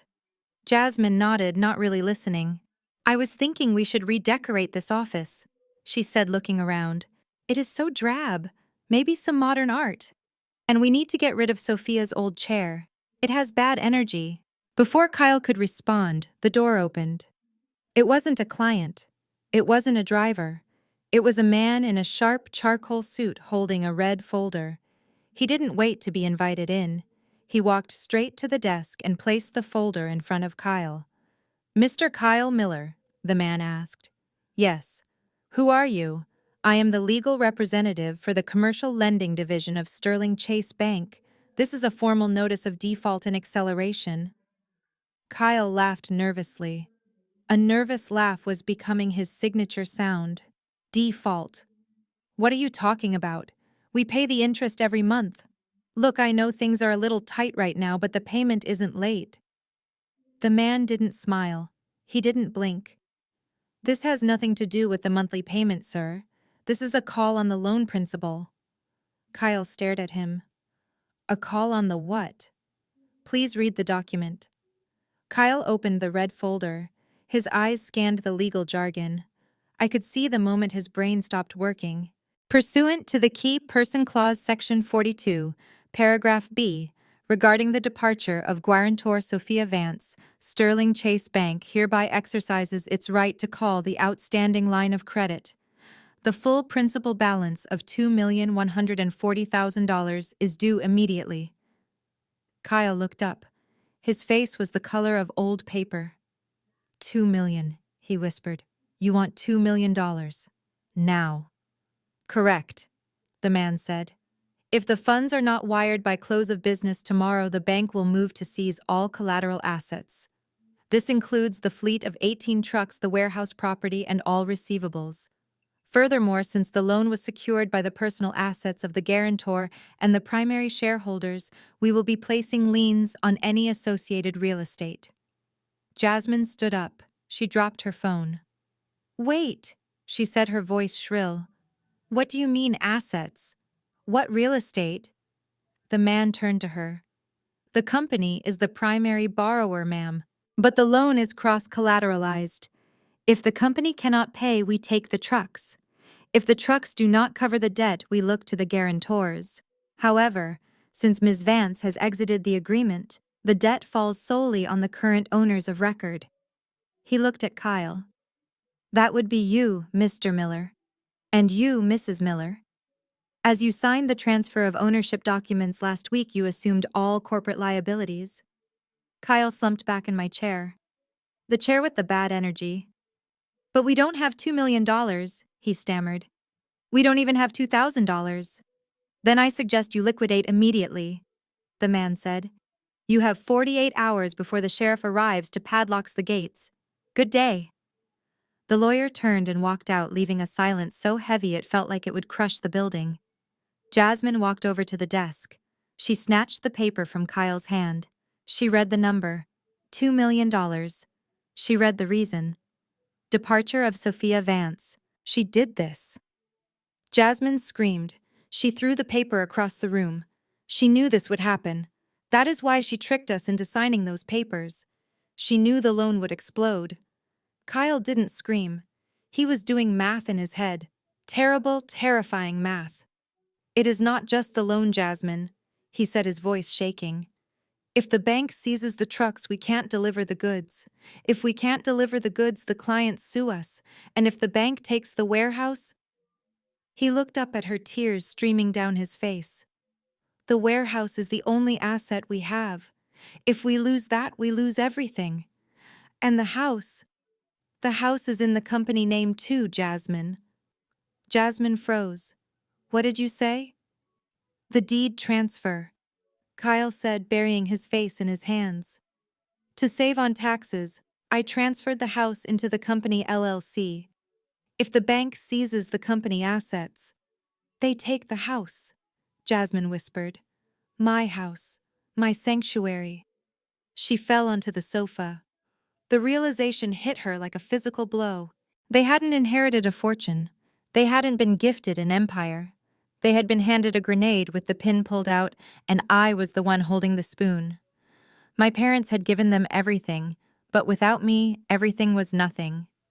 They were standing in the wreckage of their own greed, holding a bill for $2 million, and the only person who could pay it was the sister they had called a thief in a hotel lobby 24 hours ago. I closed the laptop screen. My matcha latte was finished. The trap was sprung. The cage door had slammed shut. Now they weren't just broke.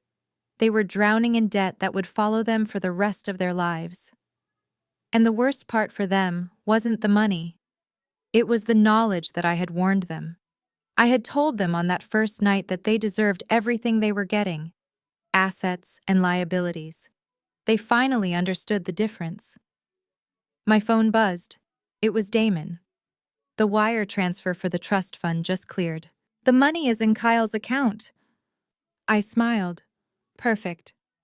Kyle now had $150,000 of stolen money sitting in an account that was about to be frozen by the bank. He wouldn't be able to use it to pay the IRS. He wouldn't be able to use it to pay the loan. It would just sit there as undeniable evidence of his crime. I picked up my phone and dialed my lawyer. "Mr. Sterling," I said, "it is time for the final meeting. Call them. Tell them I have a solution. Tell them I am willing to talk." "But you are not going to save them, are you?" Mr. Sterling asked. "No," I said. "I am going to buy them." The phone call came exactly 3 hours after the bank lawyer walked out of the office. I was expecting it. In fact, I had placed a bet with myself that they would break before dinner time. I was sitting on my balcony watching the ferry boats cross the dark water of the Puget Sound when my phone lit up with my father's number. I let it ring 4 times. I wanted him to sweat. I wanted him to sit in that silence and think about every time he had silenced me. When I finally answered, I did not say hello. I simply said, "Listening." "Sophia." My father's voice was weak, raspy from the medication and the stress. "Sophia, please do not hang up. We need to talk. This has gone too far." I took a sip of my wine. "I am not the one who took it too far, Dad. I am the one who walked away. You are the ones who chased me with lawsuits and accusations. I know, I know." He coughed a wet, heavy sound that rattled in his chest. "Your mother is upset. Kyle is... well, Kyle is overwhelmed. We underestimated the complexity of the finances. We admit that. The bank was here today, Sophia. They are threatening to call the loan. They want $2 million by tomorrow." He paused, waiting for me to gasp or offer sympathy. I remained silent. "We are a family, Sophia." He continued, his voice gaining a little strength, a little of that old patriarchal arrogance. "And families help each other. I have discussed this with your mother and Kyle, and we have come to a decision. We are willing to make you an offer. We want you to come back as CFO. We want you to fix this mess with the bank. You talk to them. They trust you. Get them to reinstate the loan. And in exchange," I asked, "in exchange, we are prepared to offer you equity, real equity this time. We will give you 10% ownership of Marcus Logistics." I froze. I pulled the phone away from my ear and looked at it as if it had spoken a foreign language. 10%. After 10 years of 80-hour weeks, after saving them from bankruptcy 3 times, after personally guaranteeing their debt, They were offering me 10% of a company that was currently worth negative $2 million. I started to laugh. It began as a chuckle and grew into a full-throated laugh that echoed off the glass walls of my penthouse. "Why are you laughing?" my father asked, sounding offended. 10% is generous, Sophia. That is a significant stake. Kyle only has 51%. Generous, I repeated, wiping a tear from my eye. Dad, do you even know what 10% of zero is? It is zero. You are offering me a slice of a pie that has already been eaten. It is not zero. My father snapped. We have assets. We have the trucks. We have the warehouse. You have debt, Dad, I said, my voice hardening. You have a $2 million demand note from the bank. You have a $150,000 penalty from the IRS. You have unpaid payroll. You have no insurance. Your company is a corpse, and you are asking me to pay for the funeral in exchange for 10% of the ashes. There was a long silence on the line. I could hear my mother whispering in the background, probably telling him to be firmer with me. So what do you want? My father asked, his voice cold. You want 20%. 25. Be reasonable, Sophia. Kyle is the CEO. He needs to maintain control. It is his legacy. His legacy. I spat the words out. His legacy is a forged signature and a green swimming pool. No, Dad. I do not want 20%. I do not want 50%. Then what? I want it all. What? I want 100%. I want full ownership. I want Kyle fired. I want Jasmine off the payroll. I want you and Mom to retire officially with no board seats and no voting rights. I want the deed to the warehouse and the deed to the house. You are insane, my father shouted. You want to steal my company. You want to throw your own sister out on the street. I am not stealing anything, I said calmly. I am buying it. I am the only person in this world who can write a check big enough to satisfy the bank and the IRS. I am the only person who can keep those trucks on the road, so you have a choice. You can sign everything over to me and walk away with your dignity and a paid-for nursing home room, or you can let the bank seize it all tomorrow. If the bank takes it, you lose the house, you lose the trucks, and you lose your reputation. You will die penniless. Sophia, please. He was begging now, the arrogance gone. We can work something out. 50-50, please. 100%, I said. Or nothing. You have until 9 a.m. tomorrow to decide. After that, I turn off my phone and I let the sheriff do his job. I hung up. I did not feel guilty. I felt like a surgeon who had just cut out a tumor. It was painful, but it was necessary to save the patient. The patient was me. But while I was negotiating from a position of power, Kyle was operating from a position of panic. And panic makes people do dangerous things.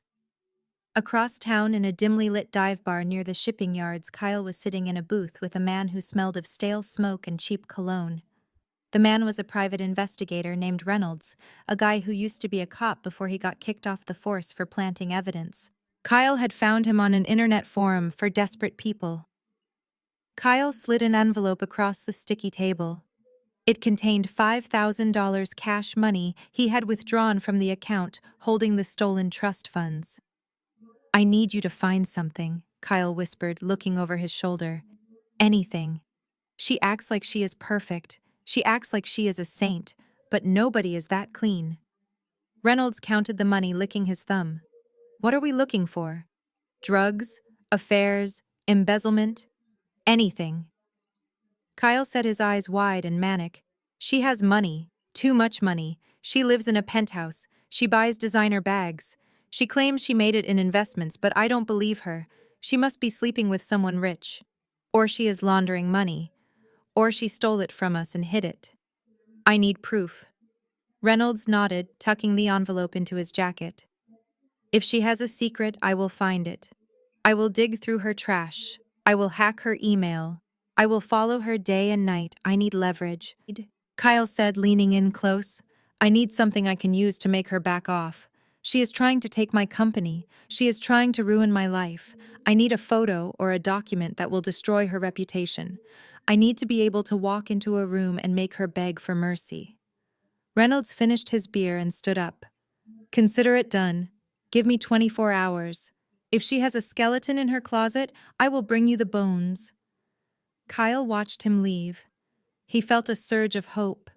He convinced himself that I was the criminal. He projected his own lack of morals onto me. He couldn't fathom that I had built my wealth through intellect and discipline because he lacked both. He thought that by destroying me, he could save himself. He didn't realize that sending a dirty investigator to dig into my life was like sending a termite to bite into a diamond. I had nothing to hide. My tax returns were flawless. My investments were legitimate. My life was transparent. But Kyle didn't know that. He went home that night and told Jasmine not to worry. He told her he had a plan B. He told her that big sister Sophia was about to get a taste of her own medicine. He slept soundly that night, dreaming of blackmail and victory. He didn't know that the only thing Reynolds was going to find was the terrifying truth of just how powerful I really was. And he certainly didn't know that by paying Reynolds with cash from the stolen trust fund, he had just created a direct paper trail that would lead the FBI right to his doorstep. Thursday morning brought a new low even for Kyle. I woke up to a barrage of notifications, not from my family, but from my professional network. It seemed that in a desperate attempt to explain the sudden collapse of Marcus Logistics, Kyle had decided to go on the offensive. He had given an exclusive interview to Logistics Weekly, a trade publication that every supplier and client in the Pacific Northwest read over their morning coffee. The headline screamed, "Former CFO sabotaged family business selling secrets to competitors." I read the article standing in my kitchen, my knuckles turning white as I gripped my phone. Kyle claimed that the reason the bank called the loan was because I had triggered a security breach. He claimed I had stolen proprietary client lists and sold them to a rival firm in China. He claimed that the IRS audit was a result of my mismanagement. It was a masterpiece of projection. He was trying to frame me for the very crimes he was committing. He thought this would save him. He thought that by painting me as the villain, he could buy sympathy from the clients and time from the creditors. He thought that I would stay silent because I wanted to protect the family name. But he forgot that I no longer shared that name. I was just a creditor now, and creditors do not care about sympathy. They care about facts. I did not call my lawyer to sue for libel. A lawsuit would take months, and the damage to my reputation was happening right now. I needed a response that was immediate, visceral, and undeniable. I needed to fight fire with a nuclear winter. I called my assistant and told her to cancel my morning meetings. Then I set up a professional lighting ring in my living room facing the window with the skyline in the background. I put on a sharp navy blazer. I looked like the CEO I was born to be. I opened my laptop and logged into my LinkedIn profile, which had over 15,000 followers, including every major player in the shipping industry. I titled the live stream, "The State of Marcus Logistics, a Financial Forensic Audit." I hit the broadcast button. Within 2 minutes, the viewer count jumped to 3,000. I saw names popping up in the chat. The CEO of our biggest fuel supplier, the regional manager for Amazon Shipping, and yes, even Kyle Miller. "Good morning, everyone," I said, my voice calm and professional. "By now you have read the accusations made by Kyle Miller regarding my departure from Marcus Logistics. He claims I sold secrets. He claims I sabotaged the company. Today, I am not here to argue with emotions. I am here to show you the receipts." I shared my screen. The first image was a series of credit card statements from the corporate American Express. "This is the company operating account for the last 30 days. I said, pointing to the highlighted rows. While our drivers were waiting for their paychecks, the new management team was busy. "Here is a charge for $15,000 to a luxury event planner for a housewarming party. Here is a $5,000 charge to a high-end boutique listed as office supplies. Here is a charge for a first-class ticket to Miami listed as business development. These are not business expenses. This is embezzlement." I could see the comments section exploding. People were tagging Kyle, asking for explanations. I moved to the next slide. It was the letter from the IRS. Mr. Miller claims I caused the audit. Here is the official notice of penalty dated 3 days after I resigned.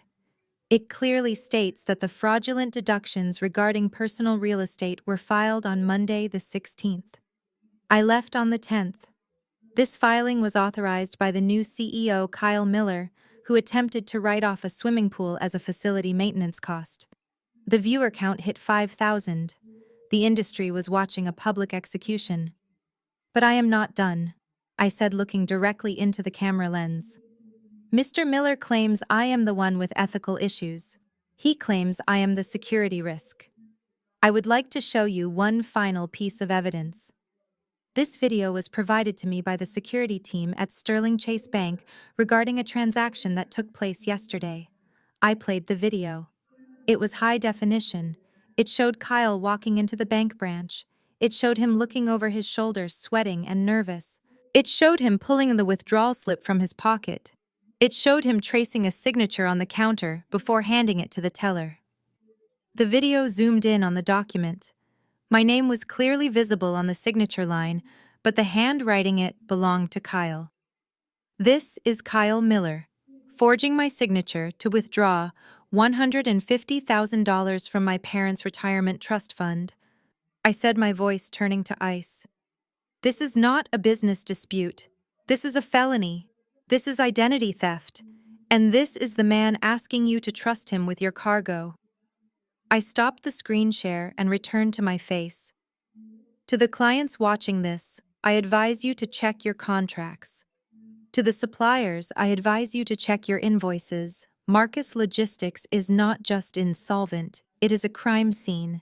Thank you for your time. I ended the broadcast.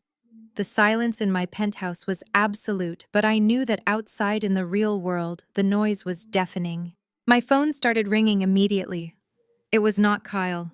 It was the director of operations for the largest grocery chain in the state. Marcus Logistics had a contract with them worth $5 million a year. Sophia. He said, his voice serious. Did I just see what I think I saw? Hello, Robert. Yes, you saw the truth. We are terminating the contract effective immediately, Robert said. We cannot have our supply chain tied to a company run by a fraudster. We are pulling our loads today. Do you know anyone who can handle the capacity? I smiled. I might know a firm, Robert. Give me a few days to restructure some things. I hung up. The calls kept coming. The fuel supplier canceled their credit line. The insurance broker called to confirm that the policy was permanently voided. In the span of 20 minutes, Marcus Logistics went from a struggling company to a radioactive wasteland. I checked the company's internal dashboard one last time. The order board, which usually lit up with green lights for active shipments, was turning red. Canceled. Canceled. Canceled. The stock of the company wasn't publicly traded, but its value was effectively zero. The reputation my father had spent 40 years building was destroyed in a 10-minute live stream.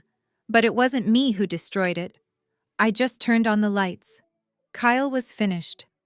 He couldn't spin this. He couldn't lie his way out of a 4K video of him committing a crime. The industry had seen him for what he was, a thief in a cheap suit. I walked to the window and looked down at the city. I imagined Kyle in the office right now. The phones would be ringing off the hook with angry clients. The drivers would be storming the dispatch room demanding answers. And somewhere in the background, the siren of the inevitable police car was getting closer. He wanted to make me famous. He wanted to put my name in the headlines. Well, he succeeded. But the headline wasn't going to be about my betrayal. It was going to be about his downfall. I poured myself another cup of coffee. The war was effectively over. Now it was just a matter of cleaning up the bodies. And I had one final meeting to attend. The meeting where I would buy the wreckage of my life back for pennies on the dollar. My phone buzzed again. It was a text from Jasmine. Just 3 words. You killed us. I didn't reply. I didn't kill them. I just stopped keeping them alive. And there is a very big difference. Friday morning arrived with a stillness that felt like the holding of a breath before a scream. The conference room at Sterling Chase Bank was located on the 45th floor, wrapped in glass that overlooked the city I now owned in more ways than one. My family sat on one side of the mahogany table, huddled together like survivors on a life raft. My father sat in a wheelchair, looking frail and diminished, his arrogance stripped away by the heart monitor beeping faintly in his pocket. My mother sat beside him, clutching her purse as if it contained the last of her dignity. Jasmine and Kyle sat at the far end, staring at their hands, their faces pale and drawn from a sleepless night of reading comments on my live stream. They were waiting for the bank's asset liquidation team. They were expecting a stranger in a suit to come in and take their keys. They were prepared to beg for more time. At 9 o'clock exactly, the heavy double doors opened, but it wasn't a stranger who walked in, it was me. I walked into the room, followed closely by Mr. Sterling and Damon, the CEO of the bank. I didn't look at my family. I walked straight to the head of the table, the seat reserved for the person with the most leverage. I placed my leather portfolio on the table with a soft, deliberate thud. The silence in the room was absolute. My mother was the first to break it. "Sophia," she whispered, her voice trembling with a mix of confusion and sudden desperate hope. You came to help us. I knew you wouldn't abandon your family. I told your father you would come." She started to stand up, reaching out a hand toward me. "Sit down, Linda," I said without looking up from my papers. The sharpness of my voice made her freeze.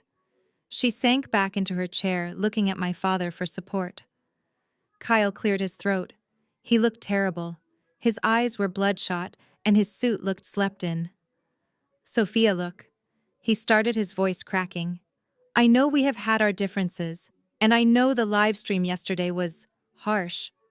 But if you are here to help us talk to the bank, we appreciate it. We really do. We just need them to extend the loan. If you can vouch for us one last time." I raised my hand, silencing him. "I am not here to vouch for you, Kyle, and I am not here to talk to the bank." I turned to Damon.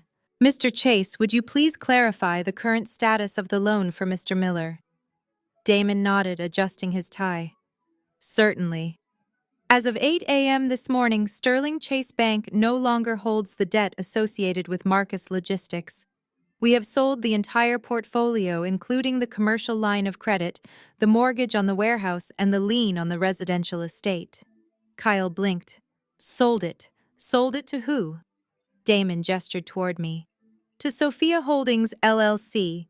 Ms. Vance purchased the debt in full for a lump sum payment. She is now the sole creditor for all your outstanding obligations." The room seemed to tilt on its axis.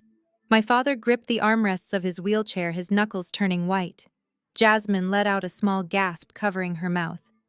"You," my mother hissed, "you bought our debt." I looked at her. "I did, which means I am the bank now. And unlike Sterling Chase, I do not have a board of directors to answer to. I do not have to follow corporate policy on foreclosure timelines. I can call the loan whenever I want, and I am calling it right now." I opened my portfolio and pulled out two crisp stacks of documents. I slid them across the polished wood table until they rested directly in front of Kyle. "You have two options, Kyle, and because I value efficiency, I will make them very simple for you to understand." I pointed to the stack on the left. Option 1. This is a deed in lieu of foreclosure and a transfer of equity agreement. By signing this, you agree to transfer 100% of Marcus Logistics, including all assets, trucks, and client contracts, to me. You also agree to transfer the deed to the family estate to me. In exchange, I will forgive the $2 million debt. You walk away with nothing, but you also walk away with zero debt. Jasmine jumped up, knocking her chair back. "You want the house?" she screamed. "You can't take my house. It is our home." "Sit down, Jasmine," I said, my voice low and dangerous. "Before you look at option 2. I pointed to the stack on the right. It was thinner, but far more lethal. Option 2. This is a criminal complaint drafted by the district attorney's office, ready for my signature. It details the wire fraud, the identity theft, and the embezzlement of $150,000 from the Oakwood Trust. Kyle went rigid. He stared at the document as if it were a poisonous snake. "You see, Kyle," I continued, "the bank was kind enough to provide me with the 4K video of you forging my signature. I also have the IP logs of you accessing the account. If you do not sign option 1, I will sign option 2.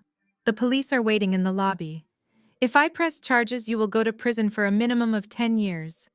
And while you are in prison, I will still foreclose on the house and the company through the standard legal process.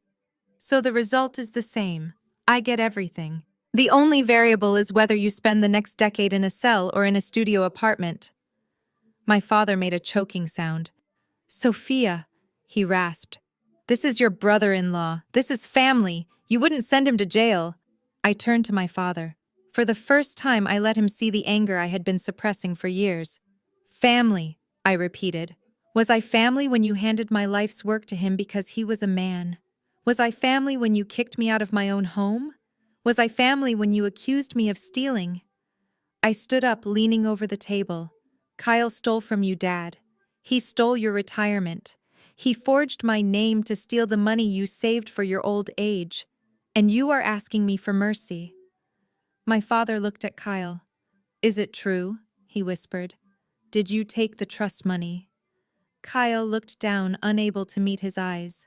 He nodded slowly. "I had to, Dad," he mumbled. "I had to pay the taxes. I was going to pay it back." My father closed his eyes. A single tear leaked out and rolled down his cheek. He slumped in his wheelchair, defeated not by me, but by the truth. I looked at my watch. "You have 5 minutes," I said, checking the time. "Sign the transfer papers, and Kyle walks free. Do not sign, and he leaves in handcuffs."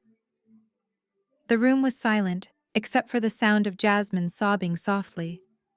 My mother reached out and took the pen from the table. Her hand was shaking so badly she could barely hold it. She didn't look at me. She looked at Kyle. "Sign it," she whispered. Kyle looked up. "But Mom, the company." "Sign it, you idiot," she hissed, her voice cracking. "Do you want to go to jail? It is over." She won. Kyle picked up the pen. He looked at the transfer agreement. He looked at the clause that stripped him of his title, his shares, and his dignity. He looked at the clause that evicted him from the house he thought was his castle. He signed. He signed page after page, handing over the empire he was too weak to rule. Jasmine signed next, her tears blotching the ink. My father signed last, his signature barely legible, a scrawl of surrender. I took the documents. I checked every signature. Then I placed them back in my portfolio. I picked up the criminal complaint. I looked at Kyle. "You are lucky," I said. "I am better at keeping my word than you are." I ripped the criminal complaint in half. Then I ripped it again. I dropped the pieces on the table. "You have 24 hours to vacate the property," I said. "My contractors are coming tomorrow to change the locks. Take your clothes, leave the furniture. And Kyle?" He looked up at me, his eyes hollow. "Do not ever use my name again." I turned and walked out of the room. I didn't look back. I didn't say goodbye. I walked out into the lobby where the sun was streaming through the glass windows. I took a deep breath. The air tasted clean. It tasted like justice. I had bought my freedom. I had reclaimed my legacy. And I had done it all without raising my voice. As I stepped into the elevator, I pulled out my phone. I sent a text to the grocery chain director. "Contract secured. Marcus Logistics is under new ownership. We are ready to ship." The doors closed and I watched the numbers climb. I was going up, they were going down, and that was exactly how it was supposed to be. The silence that followed my ultimatum was heavy and suffocating, but it was not empty. It was filled with the pressure of 1,000 unsaid words and the crushing weight of reality. I turned toward the heavy oak doors, my heels clicking on the floor, ready to leave them to their fate.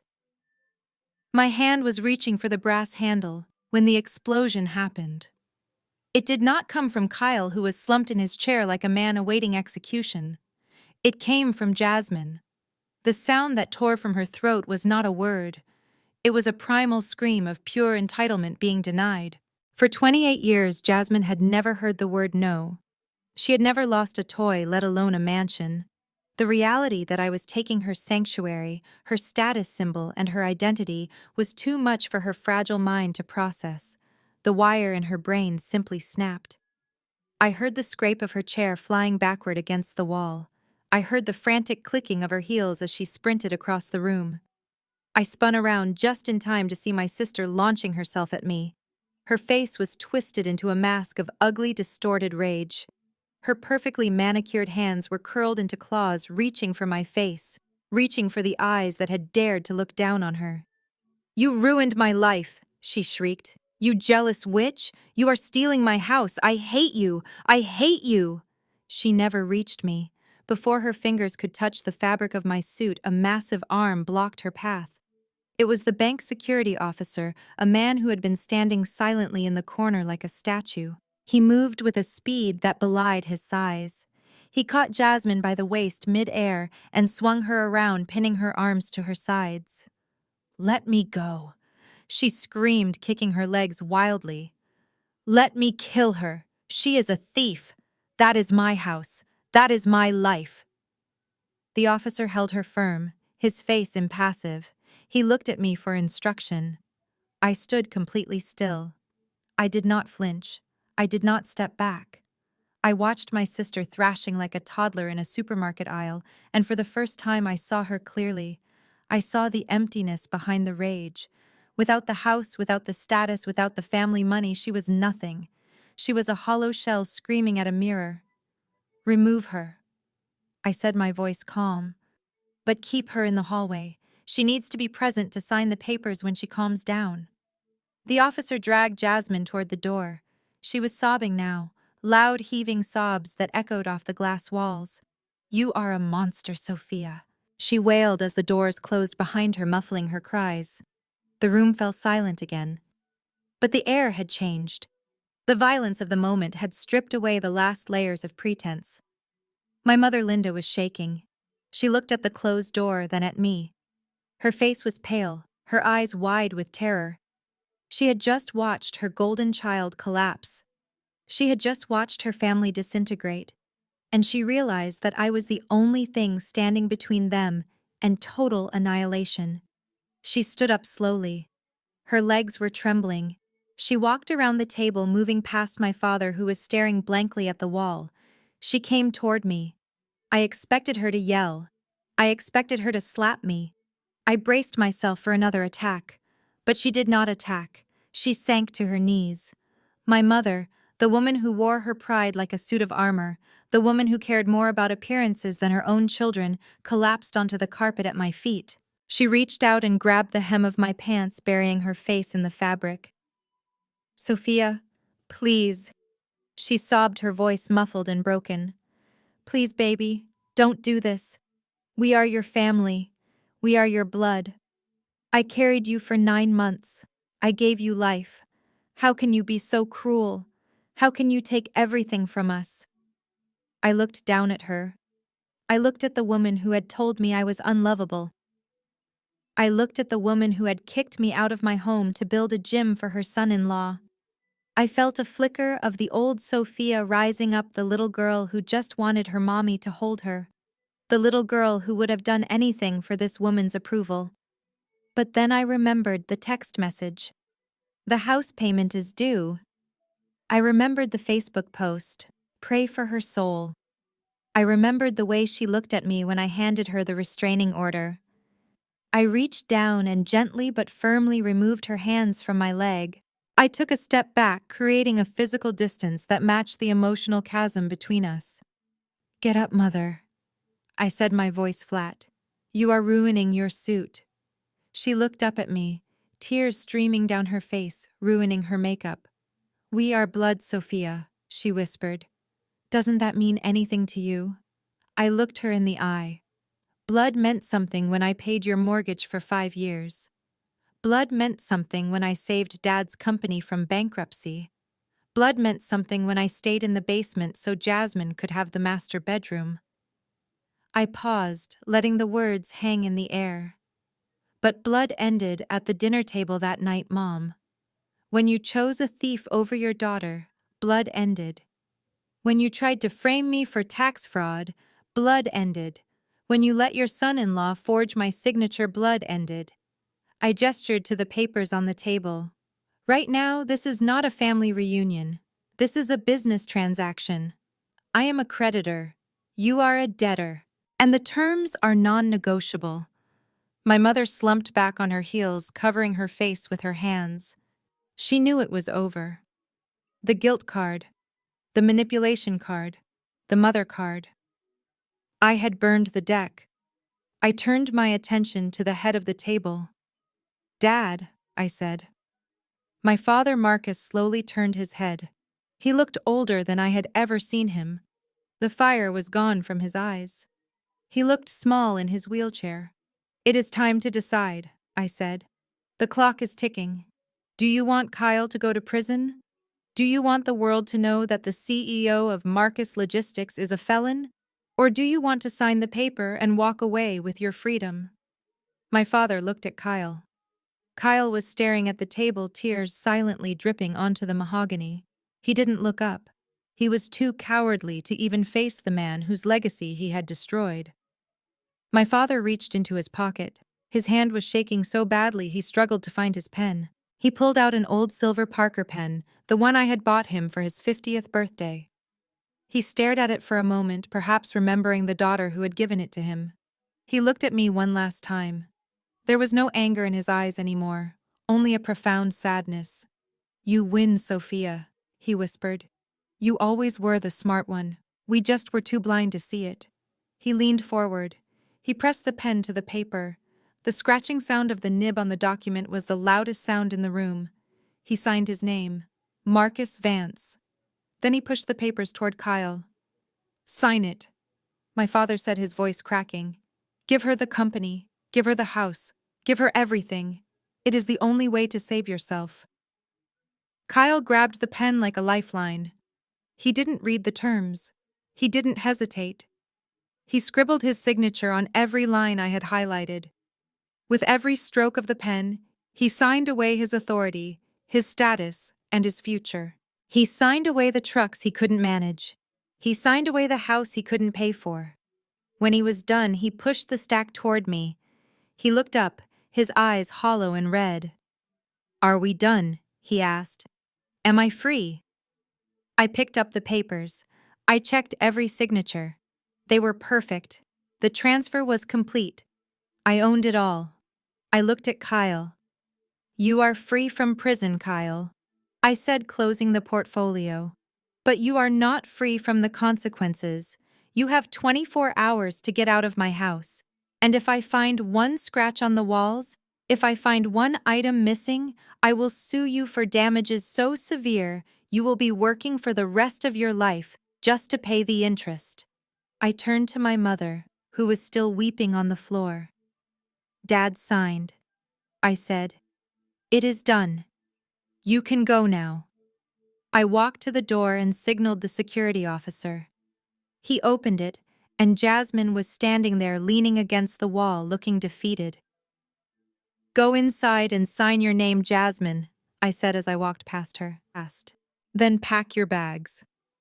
I walked down the hallway, my footsteps echoing on the marble. I didn't feel triumph. I didn't feel joy. I felt a cool, clean sense of closure. The weight of their expectations, the burden of their failures, it was all gone. I pressed the elevator button. As the doors opened, I looked back one last time. The conference room door was closing. I saw my father sitting with his head in his hands. I saw my mother kneeling on the floor. I saw Kyle staring at nothing. They were a family united by loss. I stepped into the elevator and pressed the button for the lobby. The doors slid shut, sealing them away in their glass tower of regret. I took out my phone and called my contractor. Hello, I said. This is Sophia. I need you to meet me at the estate tomorrow morning at 8 a.m. Bring a locksmith, bring a cleaning crew, and bring a painter. What color are we painting, Miss Vance? He asked. Paint it all white, I said. I want a clean slate. The elevator reached the ground floor. I walked out into the sunlight. The air smelled of rain and diesel and victory. I had lost a family, but I had found myself. And looking at the skyline of the city that was now my playground, I knew that was a trade I would make 1,000 times over. 6 months is a long time in the world of business, but in the world of healing, it is just the blink of an eye.